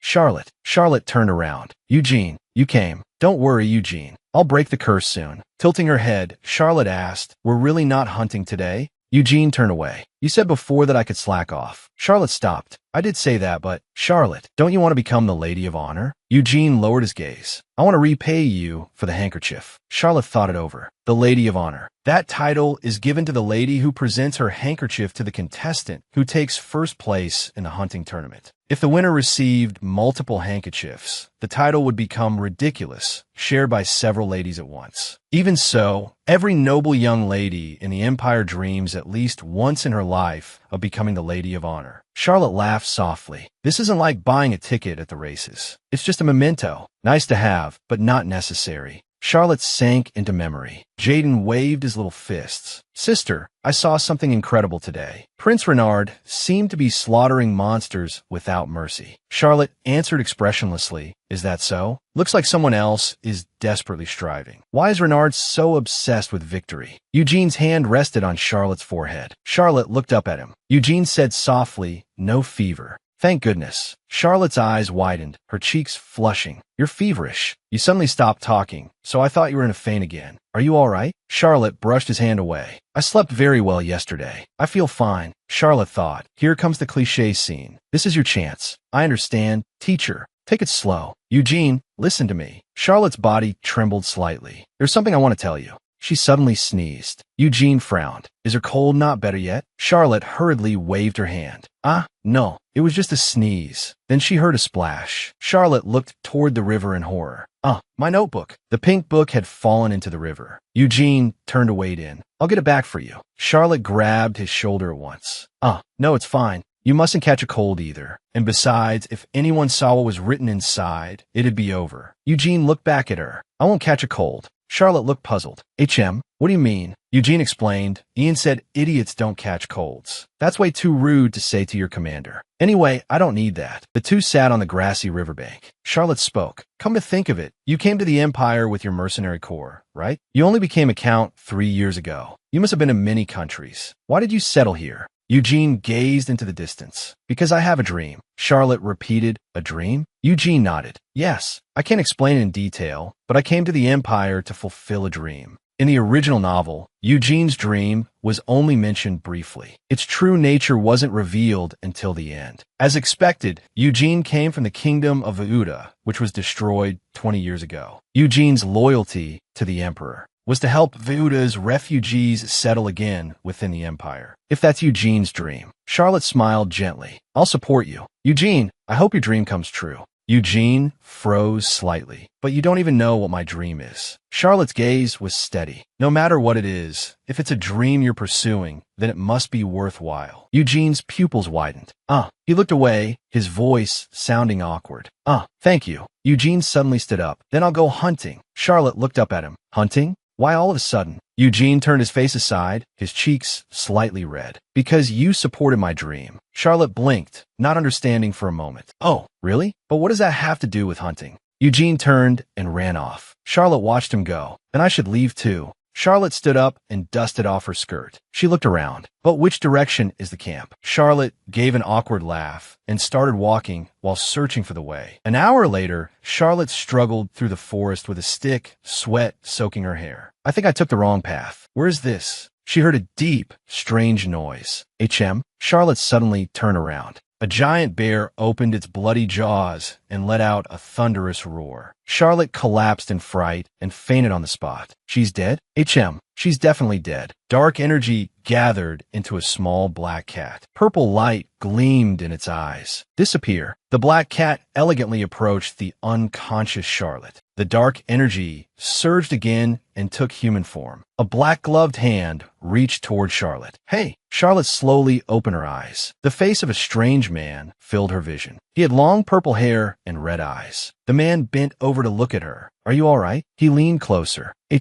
What? He's so handsome. Charlotte's head lolled to one side as her consciousness blurred again. The man's hand slipped around Charlotte's waist, steadying her body before she could fall. What? I have nothing to say. The pink book floated in purple demonic energy. You can't even keep hold of your own diary. I was really worried for nothing. This girl is such a handful. Before I was reincarnated, I was just an ordinary college student. A brown-haired boy scratched his head. Oh no, I forgot my wallet. A black-haired girl held up a wallet. What? Again? The brown-haired boy shoved his hands in his pockets. Sorry, Sohn. Can you buy me lunch? I'm the type who can't refuse people, so I always end up getting taken advantage of. But this is too much. Sohn clenched both fists and shouted with her eyes shut. Yesterday, and the day before were on me too. Not this time. The brown-haired boy practically glowed as he raised one finger. Please, just this once. Aren't you working part-time? I'll buy you dinner next time. Sohn's cheeks flushed. The brown-haired boy's belly was swollen with food as he burped in satisfaction. Sohn burst into tears. I got tricked again. Whatever.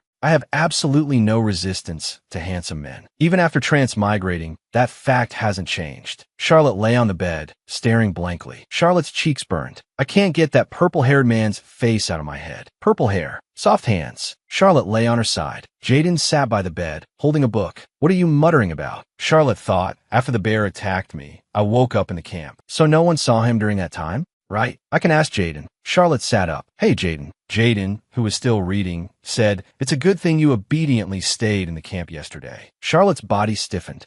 Right? Yes, I stayed put. Today is the last day of the hunting tournament. Sister, you should prepare for the closing ceremony. He doesn't know I went out yesterday. Then I can't ask. The crowd cheered noisily. Congratulations, Your Highness the Crown Prince, the glory of the Empire. Holding a golden trophy, Renard waved to the crowd. Haha, it's a little embarrassing to award this to myself. Jaden sighed among the crowd. As expected, His Highness Renard took first place. I really wish I could have seen that magnificent figure in action. Wow, so many monsters. That's terrifying. Then who got second place? Was it Eugene? And no, not him. Charlotte thought to herself, it really would be hard to catch up in just one day. Jaden suddenly pointed at the sky. Sister, look over there. The crowd grew restless. What's that? A bird? A giant red bird of prey. It dived down against the sunlight. Eugene was riding on its back, clad in a black cloak and silver armor. Lord Montana, what is that bird? Eugene leapt down from its back. He landed heavily, and the ground shook at once. The crowd gasped in amazement. Eugene was carrying a massive red egg on his back. Cries of shock erupted from the crowd. That's a rare phoenix egg. Where did he get that? Eugene stood there calmly. Has the award ceremony ended? Renard replied flatly. Unfortunately, it has just ended. Renard thought, the phoenix nest is far from here. Did he go that far because I killed all the monsters nearby? Renard smiled. You brought something so precious. It's a pity it's no longer of any use. It was impossible to read the expression beneath Eugene's helmet. Of no use, huh? Then I shall present this egg to His Majesty the Emperor and Her Majesty the Empress. The Empress? Renard's face darkened. The crowd began whispering. What? To His Majesty and Her Majesty? Why give it to the Empress, who didn't even participate? So the Hessa Mercenary Corps supports that side? An hour earlier, Ian held the phoenix egg. Commander, that's enough. Please take this with you. Eugene looked at him. Why should I take it? Ian explained, it's valuable. If you present it to the Emperor and Empress, you'll gain their favor, the support of the nobles, and the attention of the person you want to impress. Ian said if I did this, I'd become popular. Charlotte would also. Ian, you liar. Even if I work hard and hunt, no one will like me. I can't appear before Charlotte like this. Eugene suddenly turned, his cloak flaring. Renard watched Eugene's departing back. Just now, he glanced in the direction of Miss Lindsay. There must be something between them. That night, the celebration banquet for the hunting tournament was held as scheduled. Bonfires blazed throughout the camp, and people laughed and chatted merrily. Charlotte stood alone in one corner of the banquet. Did that purple-haired man participate in the tournament? I didn't see him at the banquet either. Eugene isn't here either. A voice came from behind her. Miss Lindsay. Charlotte startled. What? Renard stood before her. Would you mind if we spoke? Charlotte looked a little surprised. Your Highness Renard. Charlotte awkwardly tucked back her hair. Were you calling for me? Congratulations on winning the tournament. Renard turned away. Miss Lindsay, I'll be direct.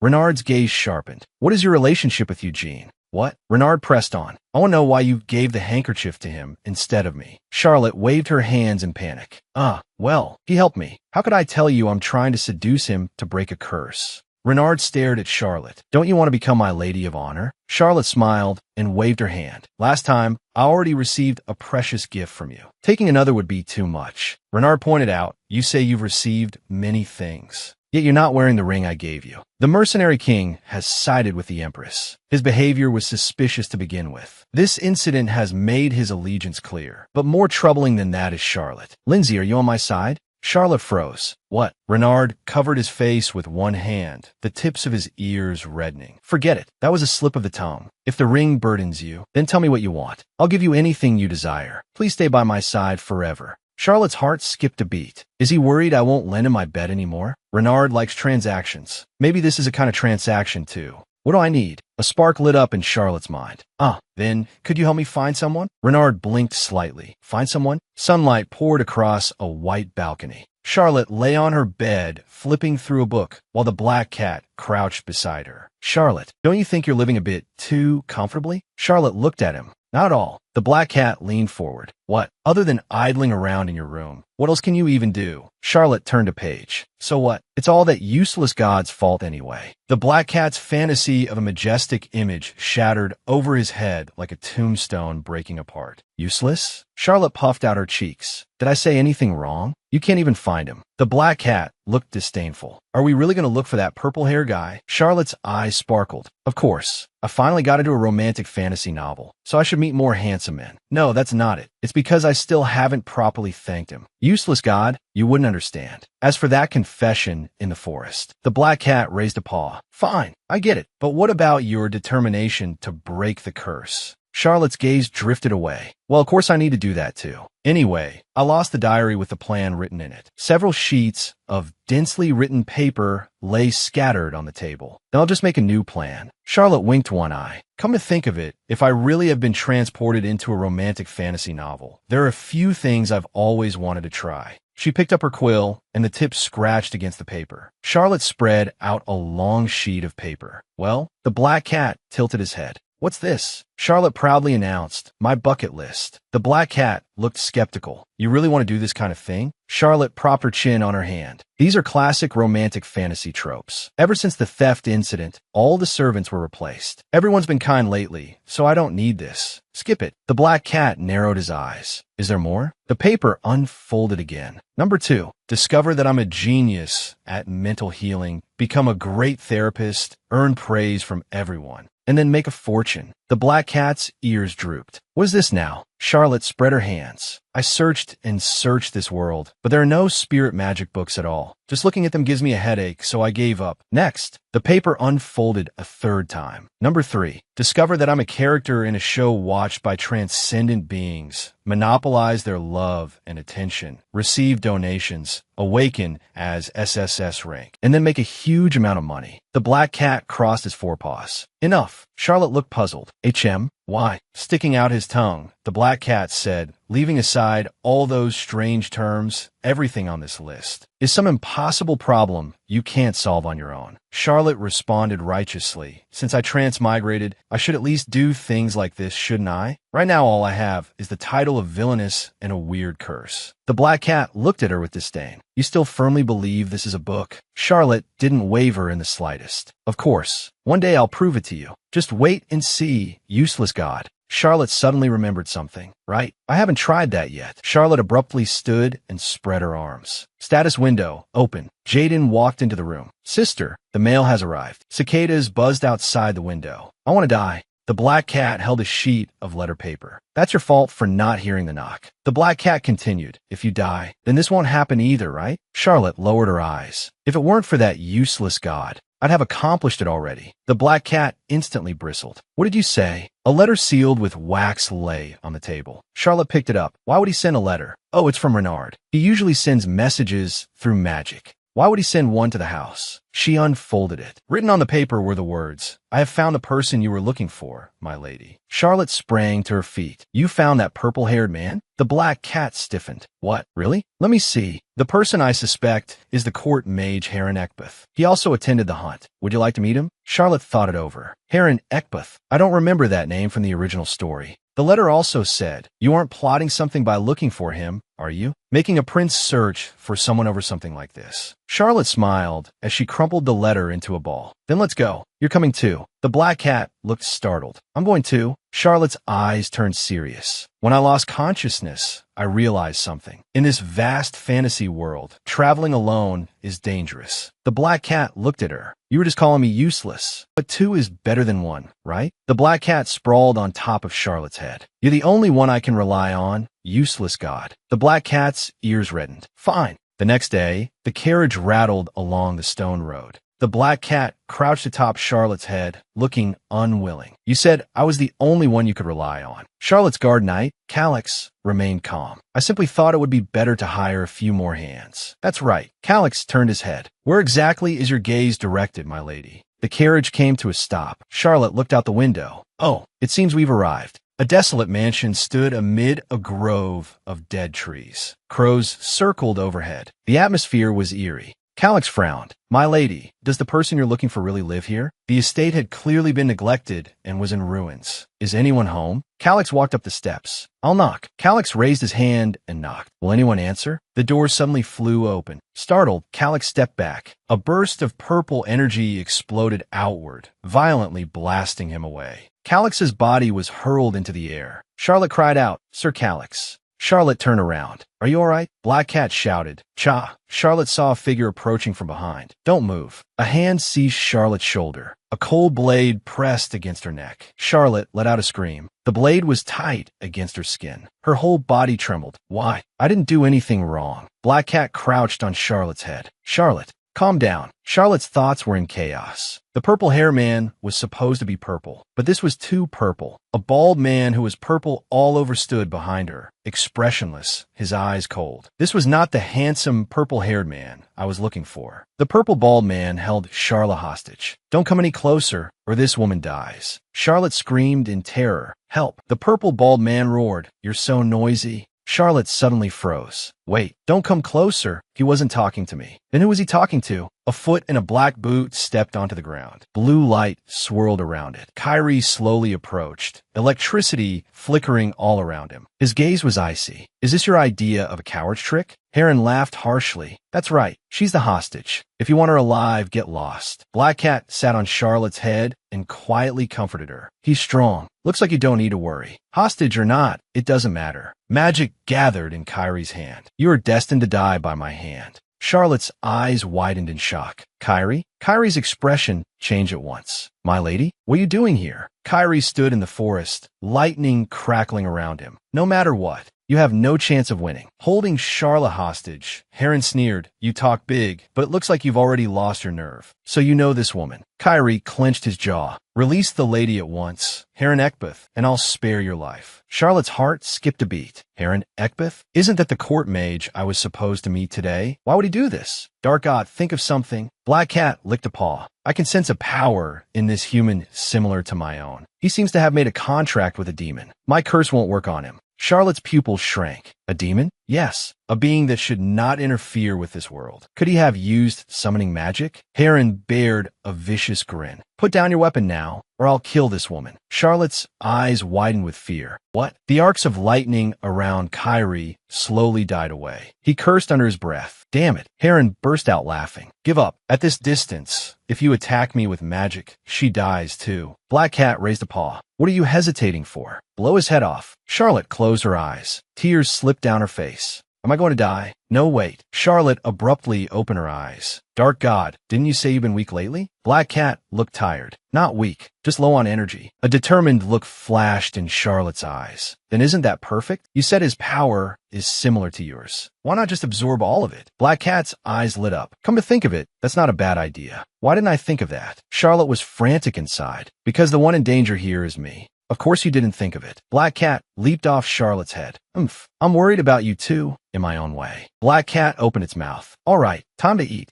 Black Cat landed on Heron's head and bit down. Heron's energy was rapidly drained away. Ugh, what? My power. Suddenly, green flashed in Charlotte's eyes. Now, Charlotte broke free from his hold. Kyrie's pupils contracted. He stepped forward. Blue lightning danced at his fingertips. Kyrie's gaze turned icy. Disappear. A blinding burst of lightning erupted and swallowed Heron whole. Black Cat was blasted away by the shock and let out a cry. Heron's body dissolved in the lightning and turned to ash. Black Cat landed with a thud, shaking its electrocuted tail. You bastard. Kyrie turned around and looked at Charlotte with concern. My lady, are you all right? Black Cat grumbled angrily. Forget her. I was the one who almost died. Charlotte clasped her hands to her chest.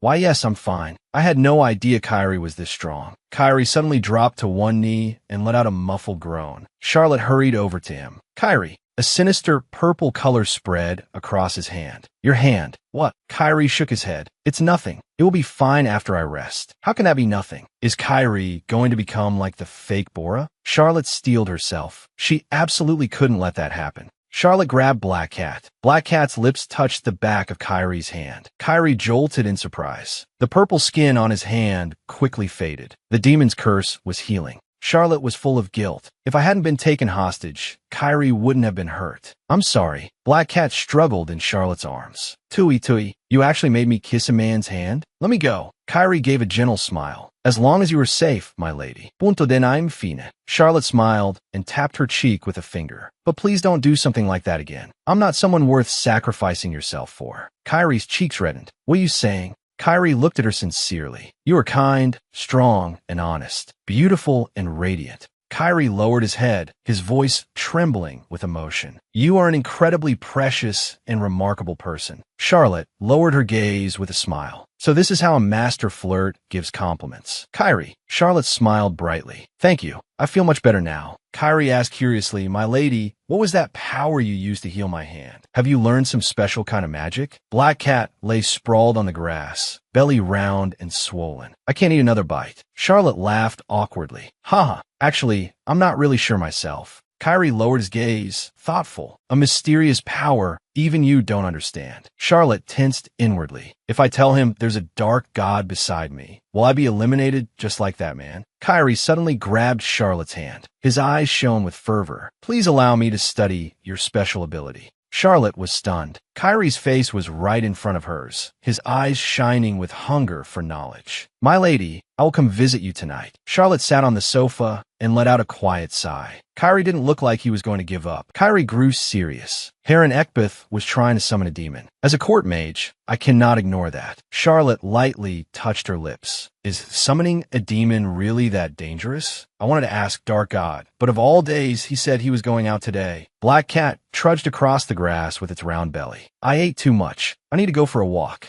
I guess I'll have to wait and ask Kyrie when he comes, Charlotte thought. Charlotte rose from the sofa. All right, I'm coming. Has he arrived already? She opened the door with a smile. Welcome, Kyrie. Her smile froze. Renard stood beneath the moon, a soft blue glow around him. Kyrie? His face looked severe in the moonlight. Who is this man? Charlotte looked up. Your Highness. Renard looked down at Charlotte, his eyes cold. Miss Lindsay, you'd better think carefully before you answer me. Did I say something wrong? Charlotte clasped her hands, flustered. But, Your Highness, why are you here? Today isn't your scheduled visiting day. Renard's expression remained calm. We'll discuss that later. He stepped closer. I heard what happened today. You were taken hostage by a criminal. Charlotte looked up. Yes. Renard placed both hands on Charlotte's shoulders. You weren't hurt, were you? Charlotte's body stiffened. Her heart pounded wildly. Renard examined her. Judging by your reaction, you seem fine. Why is he reacting like this? The crown prince wouldn't come all the way here over something so minor. He must be plotting something again. Charlotte forced an awkward smile. I'm Euphina. I was rescued very quickly. Renard crossed his arms. If you'd stayed at home as usual, you wouldn't have gotten into this kind of trouble. Charlotte turned to face him. Because, Your Highness, you said the person I was looking for would be there. Charlotte turned her face away. He's definitely going to brush it off with a laugh again. Renard pressed a hand to his forehead, looking tired. Sorry, Miss Lindsay. I didn't realize. This is my fault. Charlotte's eyes widened. The crown prince is apologizing to me? I didn't say that to make you apologize. A knock came from outside the door. A man's voice called out, Sister, are you in there? I saw another suspicious figure on the balcony. Jaden? Charlotte gasped. Is that the lady's younger brother? The corners of Renard's lips curled upward. Since I'm here, this is the perfect chance to let him know about our relationship. Charlotte turned pale. What relationship? Oh no, Kyrie will be here soon too. Why is everyone suddenly doing this to me? The door was kicked open. Jaden stormed in. Charlotte screamed. Jaden straightened up. You didn't answer, so I broke the door. I'll have someone fix it first thing tomorrow morning. He tilted his head slightly and noticed the other person. Crown Prince Renard? Why are you here? Charlotte hurriedly spoke up. His Highness has something very important to discuss, so he stopped by, right? Jaden narrowed his eyes. Something very important? What is it? Renard wrapped an arm around Charlotte's waist. Naturally, to share a bed with the lady. Jaden froze on the spot. Charlotte trembled. What did you just say? Jaden bit his nail. When did you and His Highness start this, sister? How did I not know? Jaden's eyes were complicated. I always believed His Highness had top-tier taste. Why did it have to be my sister? Charlotte exploded in frustration. Jaden sat on the sofa with his chin resting on one hand. I understand. You've been meeting in secret to avoid attention. Don't worry too much. Mother and father will be shocked at first, but once they see your sincere love, they'll approve. Renard smiled and played along. Yes, I believe in you. Charlotte waved both hands frantically. No.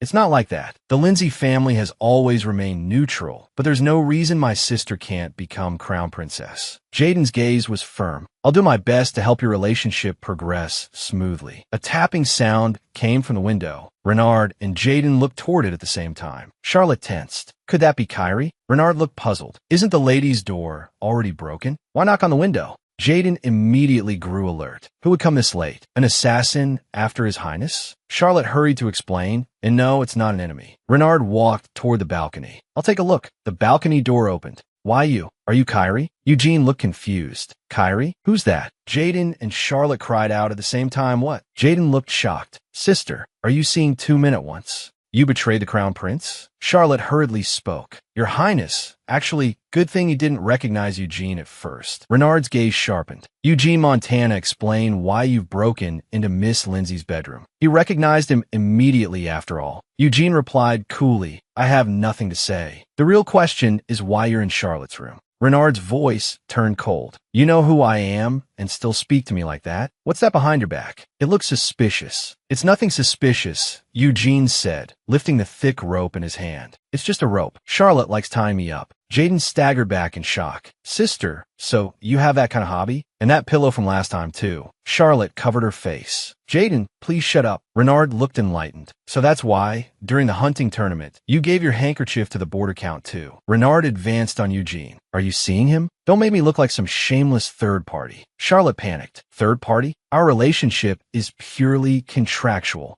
Charlotte covered her mouth with both hands. Can I really mention the curse bed? Jaden warned in a low voice. Sister, answer carefully. One wrong word and you'll be exiled. Charlotte hurriedly shook her head. And no, it's not like that. Renard looked at Charlotte. Why did you hesitate? Are you about to admit that you've just been toying with me? Eugene looked toward the balcony. Charlotte, someone's coming. Jaden looked up. Where did these flower petals come from? Charlotte turned deathly pale. No.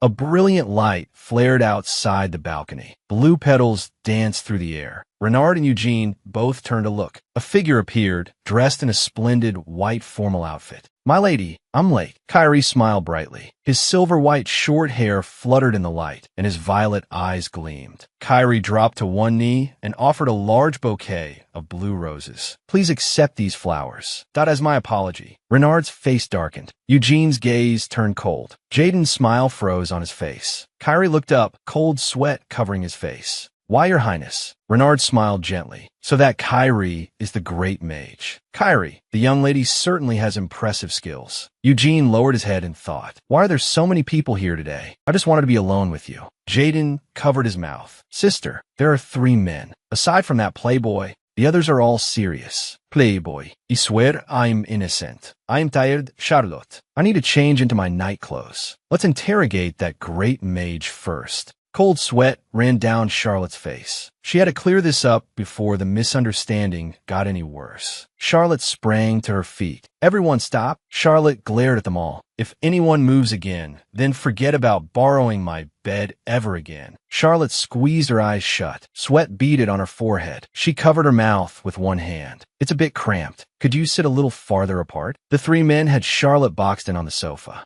Not one of them moved an inch. Renard pressed close to Charlotte. I am perfectly comfortable. What's wrong? Eugene leaned right up against Charlotte. I like being close to Charlotte. Kyrie was so nervous his heart was still racing. I have to stay near the lady to calm down. Jaden lounged lazily on the sofa. Sister, was what you said just now true? Charlotte looked at him sharply. Yes, all 4 of you are here because you've been cursed by the bed. Renard's brow furrowed. You mean it's not just one person? All 4 of us have been cursed. Charlotte shut her eyes and spread her hands. How was I supposed to know it would turn into this? Renard folded his arms. A shadow loomed over Charlotte, and an ominous air radiated from him. I originally thought that if I just let you sleep in my bed for one night, the curse would be completely lifted. So I said nothing. Then why didn't you explain afterward? Charlotte clasped her hands together, fingers twisting nervously. Honestly, I was scared. Just being involved in a strange curse is enough to make people suspect I cast it. If I said there wasn't just one victim, but 4, anyone would think I was suspicious. Jaden spread his hands. But sister, that might be the clue to breaking the curse. Charlotte lowered her eyes. I'm sorry. Renard looked at Kyrie. Great mage, is there really no way to break this curse? Kyrie lowered his gaze. I'm researching it, but for now it seems difficult. Charlotte's cheeks flushed. Her eyes wavered. Charlotte. Eugene sat on the bed, hugging a pillow tightly. The pillow's already sunken in. Let's sleep. When did Eugene sneak onto the bed again? Jaden stood up. Dawn's almost here. We should sleep. If the curse can't be broken tonight, we'll think about it tomorrow morning. Kyrie looked troubled. But how are we supposed to sleep? There's only one bed. Eugene spread his limbs and lay across the bed in a starfish shape. I'm not moving. Jaden raised a hand. Then I'll head back to the front lines. Charlotte placed an index finger to her lips. If we squeeze in, 1 woman and 4 men should fit. You can't be serious. You want all of us to sleep together? Then go home. Tonight, it's Kyrie's turn. Renard took off his shoes. I don't like sleeping with strangers either, but it can't be helped. Renard patted the empty spot beside him. Come here, my lady. Eugene patted the bed too. Hurry up, Charlotte. Renard and Eugene glared at each other. Their eyes met in midair, and sparks practically flew. I never thought I'd have to share a weakness with Eugene. How unpleasant. That prince is such an eyesore. Should I just get rid of him? Charlotte spread her hands helplessly. All right. I know none of you want to sleep like this, but could you stop glaring at each other? Charlotte thought carefully. Where should Kyrie lie down? Maybe the middle would be the most comfortable place. Kyrie leaned close to Charlotte's ear. My lady, of course I should sleep in the very center. But if I take Kyrie's comfortable spot, I'll feel bad. Got it. Charlotte lay at the foot of the bed, slipping Kyrie's legs into the crook of her arm and using him like a pillow. The other 3 men lay side by side on the bed. Kyrie covered his face with both hands, cheeks red. My lady, absolutely not, agreed. Charlotte is too far away. Charlotte tilted her head, thinking, but I can't crush Kyrie either. I've got it. Charlotte and the 3 men lay with their heads meeting in the center, like a cross. How about this? No one has to touch anyone else. Not bad. It's soft. I don't mind this arrangement. Charlotte shut her eyes, a faint smile at the corners of her lips. I don't hate this. My heart can't take it. I can't even look away. As happy as this is, though what am I supposed to do next? I've been deliberately ignoring that question. 3 men secretly sneaking into a marquis's daughter's room. That's far too dangerous. If anyone finds out, Charlotte, you'd better give me a proper explanation. Miss, could the rumors be true? I see. Miss Lindsay really is a woman of bad reputation. Charlotte tiredly closed her eyes. Too much happened today. Let's just sleep first. I am exhausted. What could possibly go wrong? Dawn broke. Birds chirped above the grand estate. Charlotte woke, rubbing her eyes. She murmured softly, "Am I still dreaming?" Charlotte sat up in bed and looked around. The room was a complete disaster. "What is this?" Her pupils shrank. "This isn't a dream. What happened last night?" Charlotte stepped barefoot onto the floor. The entire room looked as if it had been ransacked. A sword was stuck in the center of the floor. That was Renard's sword. Did an assassin come here? Charlotte clutched her head. The room is in this state. Why did nobody wake up? A black cat ran in carrying a box in its mouth. "Charlotte, I'm here. I even brought snacks." Black cat stopped at the doorway. "Huh?" Black cat stood amid the ruins. "What happened to the room? My goodness." Charlotte pressed her hands together. "Dark God, do you have the ability to repair objects?" Black cat refused flatly. "No, this is bad. If someone sees this." Jaden appeared at the door. "Good morning, sister." He froze at the sight of the ruined room. Jaden folded his hands in front of him. "So, an assassin opposed to the Crown Prince snuck in last night and attacked him. The Crown Prince is currently cleaning up the aftermath on Charlotte's behalf. I never imagined you'd earn Crown Prince Renard's trust during the hunting tournament. Charlotte, why didn't you tell me? I'm really proud of you." The Marchioness clenched her fists. "Is that the important part right now?" Charlotte has become the target of assassins. For one assassin to slip through the Lindsay estate's tight security and reach her bedroom, they'd have to be at least a great mage or the king of mercenaries. How strange. Jaden prodded his food with a fork. "Why would such busy people specifically come to my sister's bedroom to settle things?" Charlotte smiled with her eyes closed. "It's all right. We handled everything smoothly. Although I still don't know how the room got destroyed. I'll ask later." Charlotte clenched both hands. "Since we've already used an assassin as an excuse, I might as well go all the way. I'm moving out." What happened last night? Charlotte lay quietly on the bed, breathing evenly, hands folded over her stomach. Renard's eyes snapped open. Eugene woke with a start too. The two men sat up at the same time. Renard gripped his sword. Eugene unfurled his rope. Renard slashed down in one stroke, but the blade caught on the rope. Sparks flew. Renard's eyes darkened. "This rope is absurdly tough." Eugene looked at him coldly. "That's a furlong lock. Even Minerva's shield sword can't cut through it." Renard swung again. Blade and rope ground violently against each other. Kyrie spoke up. "Could you settle this on the bed? The lady might wake up." Renard stopped. "I don't want the Queen's people learning my weakness. So perhaps you should just die here." "The Queen? I have no idea what you're talking about." Eugene steadied his footing. Renard glared at Eugene. "With that shameless face of yours, you're a noble too, aren't you?" Renard's eyes were cold. "You challenged me at the hunting tournament, and now you're pretending nothing happened." Eugene tightened the rope. "What a nuisance." Ian was right. I should have stayed away from the Crown Prince. Renard swung his sword in a wide arc. Eugene leapt back to evade, the rope taut in his hands. Everything in the room began to break apart. Kyrie put earplugs on Charlotte. After all, the lady's peaceful sleep is important. Wearing red and blue glasses, Eugene held a tub of popcorn in one hand. "I really wish they'd go fight outside. I don't care who wins." Renard raised his sword high. He leaned forward, lowering his center of gravity. Blue light spread around him. Eugene tilted his head back and gripped the rope with both hands, blocking the blade. The sword pressed at neck and shoulder height, sawing fiercely at the rope. The tip dug into the rope fibers. A dull sound rang out. The rope finally split in two, and the sword drove straight into the floor. Cracks spread outward, and the entire room shook. Kyrie clapped his hands over his ears and screamed. Renard dropped to one knee, the corners of his mouth lifting. "Now I understand why you're called the Mercenary King." Eugene collapsed to the floor, breathing heavily. So the rope was defective. Kyrie closed his eyes and drew a deep breath. "Enough. Both of you calm down." There was a trace of a smile in Renard's eyes. "It's a pity, but let's leave it at that for today." Eugene looked up. His gaze was resolute. "Next time I'll win." The room was a complete wreck. Overturned furniture, shattered objects. Kyrie looked at the wreckage scattered everywhere. "But how are we supposed to explain this mess to the lady?" "No need to worry." Renard picked up a pen. "I have a plan. The next day, under a clear sky, at a grand estate, you're going to become the Empress Dowager's maid and earn your own money. Have you lost your mind? Did you get yourself into some kind of trouble?" Charlotte raised a letter. "Not at all. I even have a letter of recommendation." "Is that really his handwriting?" "The recommendation came from the Crown Prince. He strongly recommended Miss Charlotte Lindsay as the Empress Dowager's personal maid, calling her a model for all others." The Marchioness looked confused. "Charlotte, can you really handle this?" Ever since the purple-clothed man incident, everyone has been talking about assassins. Security at the estate is only going to get tighter. Charlotte frowned. Who knows when they'll discover it? Thought that I brought strange men back to visit. That recommendation letter from Renard on the table was clearly hinting that I should leave home. Then I'll become independent. That's what I told myself as I stormed out of the house. Charlotte stood in the garden. But now that I've come here, I'm still a little scared. The Empress Dowager's palace stood before her, a magnificent building. Charlotte looked up at it. What kind of person is the Empress Dowager? She never appeared in the original story.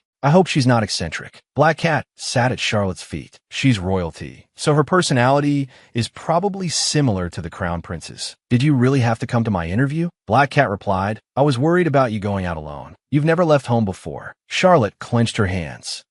You worry too much. I even went to transfer interviews before. A female voice came from inside the door. Come. Charlotte lifted her skirts and entered. Greetings, Your Majesty the Empress Dowager. The Empress Dowager sat upon her throne. So you're the child Renard mentioned. You're Charlotte, aren't you? I look forward to working with you. I can see the same pleasant face Renard has, but behind that face, it feels like there's something else there. Charlotte's body went stiff. The Empress Dowager leaned back on her throne. That child rarely asks favors of me, so I was curious. I wanted to meet you. Charlotte hurriedly replied, Why yes, Your Majesty. It's an honor to meet you. The Empress Dowager abruptly changed the subject. By the way, she smiled gently. Are you dating Renard? Charlotte froze in place, her smile stiffening. Charlotte took a frightened step back. What are you? The Empress Dowager chuckled softly. Oh my. So you're not, then? She tapped her lower lip with one finger.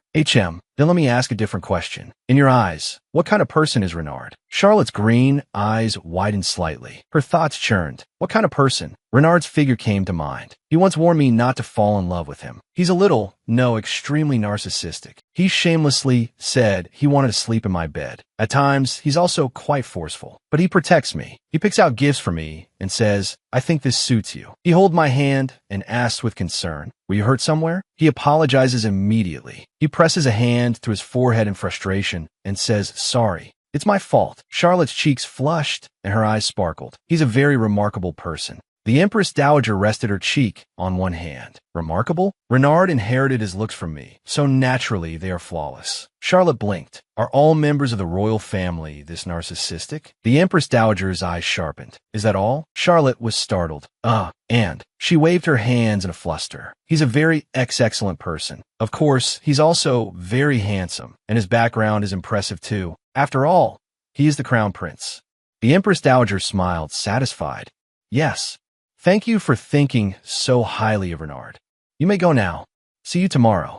Charlotte turned to leave. Is that it? Were those all the interview questions?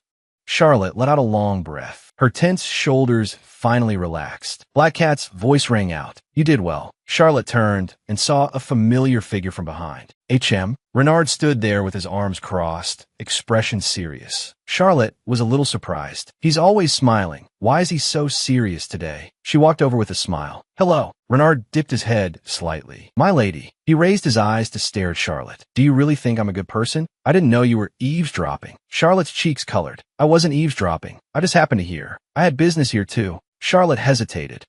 Your Highness, you. Renard's blue eyes fixed on her. What about me? Charlotte gave Renard a thumbs up. You're a narcissist. You don't trust people. And you're also a jerk who smashed up my room and vanished. But Charlotte's cheeks turned pink and a gentle light shone in her eyes. You're a very good person. A ripple passed through Renard's blue eyes. No, you're wrong, my lady. I am dumb and goats. Dark memories surged up. A woman screamed. You should never have been born. A young Renard cried bitterly. His father sneered, you weakling. If you want to become emperor, prove your worth. I'd already grown used to those greedy gazes. The nobles bowed and scraped. Your Highness, I offer you my strength. Please don't forget my loyalty. Renard walked on with his head lowered, wrapped in shadow. The relationship between us is nothing more than mutual exploitation. I merely pay an appropriate price when you're useful. Then why would you call me a good person? Charlotte folded her hands. Her expression was sincere. Renard clenched his fist. Then he put on a radiant smile. Thank you for the compliment, Miss Lindsay. Charlotte smiled too. You're welcome. That's the Renard I know. Renard turned and headed for the door. You'll be going to the Empress Dowager's palace tomorrow. You should prepare early. I've arranged a residence outside the palace for you.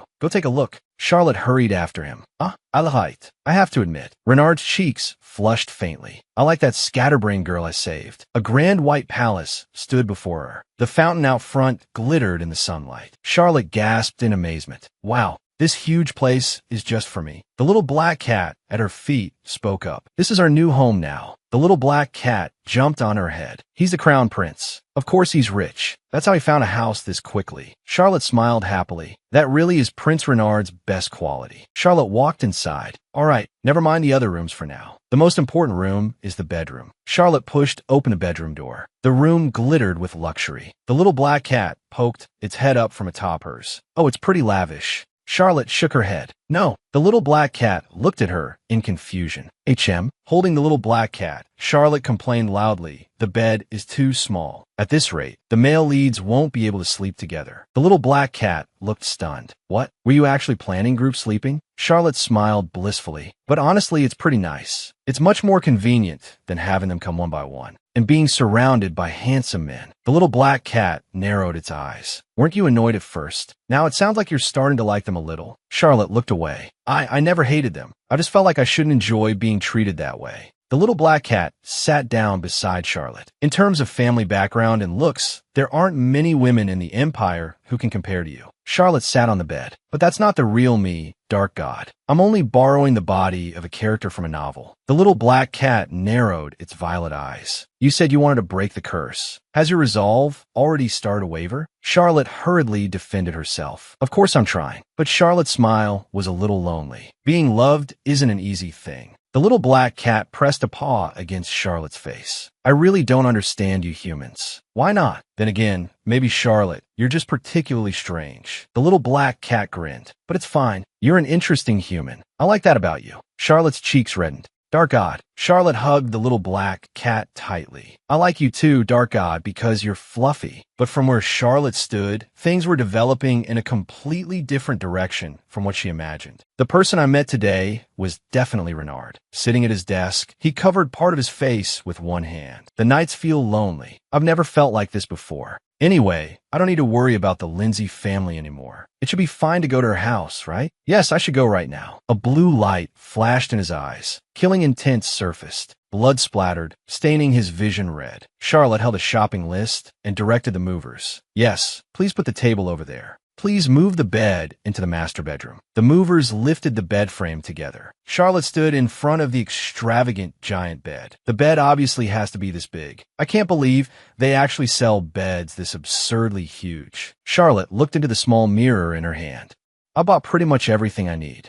Oh, I should go to work now. Black Cat jumped onto the bed. Work? Oh, right. Starting today. Charlotte turned and dashed out of the room. I'm going to be late. I'm off. Black Cat sat primly at the bedside, watching her leave. Have a good day. What? Charlotte gripped her teacup with both hands, eyes full of shock. The crown prince collapsed? The Empress Dowager sat across from her. Yes, this is top secret, but I thought you should know. Charlotte's thoughts raced. That invincible Renard is sick. Charlotte frowned. What exactly happened? The Empress Dowager set down her teacup. About that, why don't you go visit him? Charlotte's pupils shook. Visit him. In the end, it really came to this. She stood before an ornate door, holding a fruit basket. How could I refuse my superior's order? A voice came from inside. Come in. Charlotte pushed open the door. Her footsteps echoed in the room. Renard sat on the bed, documents piled all around him. Where are the documents I told you to bring? Renard's gaze lifted past the papers and landed on his visitor. Today. He froze. Miss Lindsay? Charlotte raised the fruit basket, smiling brightly. I heard you were ill, so I bought some fruit and came to visit. Renard looked at the basket. Who told you? Her Majesty, the Empress Dowager. Renard let out a dry laugh. What a pointless gesture. I'm Euphine. Go. Charlotte glared at him. What do you mean you're fine? The dark circles under your eyes are terrible. Charlotte speared a piece of fruit and quickly held it up to his mouth. You need sleep for your wounds to heal. I'll stay by your side. Please let me help you. Renard let out a sigh. Hey, my lady, I ended up like this because of you. Charlotte's pupils widened. Because of me? Renard's gaze burned intensely. Yes, it's a mistake I normally never would have made. That night, someone had occupied my thoughts so completely that I failed to notice an assassin's presence. Renard grabbed the assassin by the throat. I let my guard down and was ambushed. It may have been a potent poison, but it had no effect on me. Renard pressed a hand to his chest, but it seems I had already been struck by another kind of deadly poison. Renard stood beneath the moonlight. The assassin collapsed nearby. Charlotte, I'm sorry. What? Charlotte lowered her eyes. I'm very sorry for hurting you. It's all my fault. Renard was cursed because of me, and because of his insomnia, he was exhausted. That gave the assassin an opening. Renard looked at her in confusion. Miss Lindsay, I'm the one being unreasonable. Why are you apologizing? I fell for you. That's my fault. Renard lowered his head. I'm sorry. Forget what I just said. This isn't your fault. Charlotte's cheeks turned pink, and the corners of her lips lifted slightly. Your Highness must be very tired. Please lie down and rest. Charlotte helped Renard lie back. She gently patted his chest. My lady, is this really necessary? Doesn't gentle patting help children sleep better? Charlotte asked with a smile. When you were little, was there no one to lull you to sleep? Renard's eyes softened. There was. My nanny used to do this too. When she was purged and exiled during my childhood, she was the only one who remained by my side. But later she died because of Queen Rosalind's schemes. Charlotte's gaze grew firm. Unlike your nanny, your Highness, I have the Lindsay Marquis backing me. I'll be fine. Charlotte leaned in closer. So when you're weak, I'll protect you in her place. Being sick is too lonely when you're alone. I think your vulnerable side is nice. It's an unexpected kind of charm. After all, if a person never changes, things get boring. Renard looked at her. Is that so? He stared at her intently. So you like seeing me vulnerable? Charlotte hurriedly shook her head. Of course I like, no. I don't mean I like seeing you sick. Charlotte's cheeks were red. Seeing you ill made me realize you're human too. Of course, being healthy is still the most important thing. Renard fell silent for a moment, then suddenly burst out laughing. Ha! Charlotte panicked. Don't laugh. Your wounds will reopen. Renard laughed even harder. My lady, you're really a strange person. This is too absurd. I can't help it. Charlotte bit her finger. Oh no, Renard's in her thoughts. I once thought she was naive, the complete opposite of the rumors about her, as a villainess. Renard gazed at her. At some point, I began to vaguely think that those green eyes looking up at me were beautiful. Before I realized it, I could no longer take my eyes off her. Maybe it was from then on that you enter my heart. Renard took Charlotte's hand. My lady, you should sleep too. Charlotte blinked. What did you say? Renard gave a sudden tug. Charlotte let out a cry. Her body lost balance, and she fell into Renard's arms. It would be best if you slept all the way until evening. Charlotte struggled. What? I have to go. Today's my first day at work. Renard's voice sounded beside her ear. I'll explain it to my grandmother for you. Renard's eyes held a teasing light. You said you'd protect me, didn't you? Charlotte's face burned hot. You already look completely recovered. Renard said softly, don't say things like that. My lady, pat me. Charlotte looked blank. She could clearly hear his heartbeat. Was it because they were pressed too close together? Charlotte closed her eyes. Do sick people become more childish? Fine, I understand. Charlotte gently patted his chest. If that's an order from His Highness. Renard closed his eyes, a satisfied smile curling at his lips.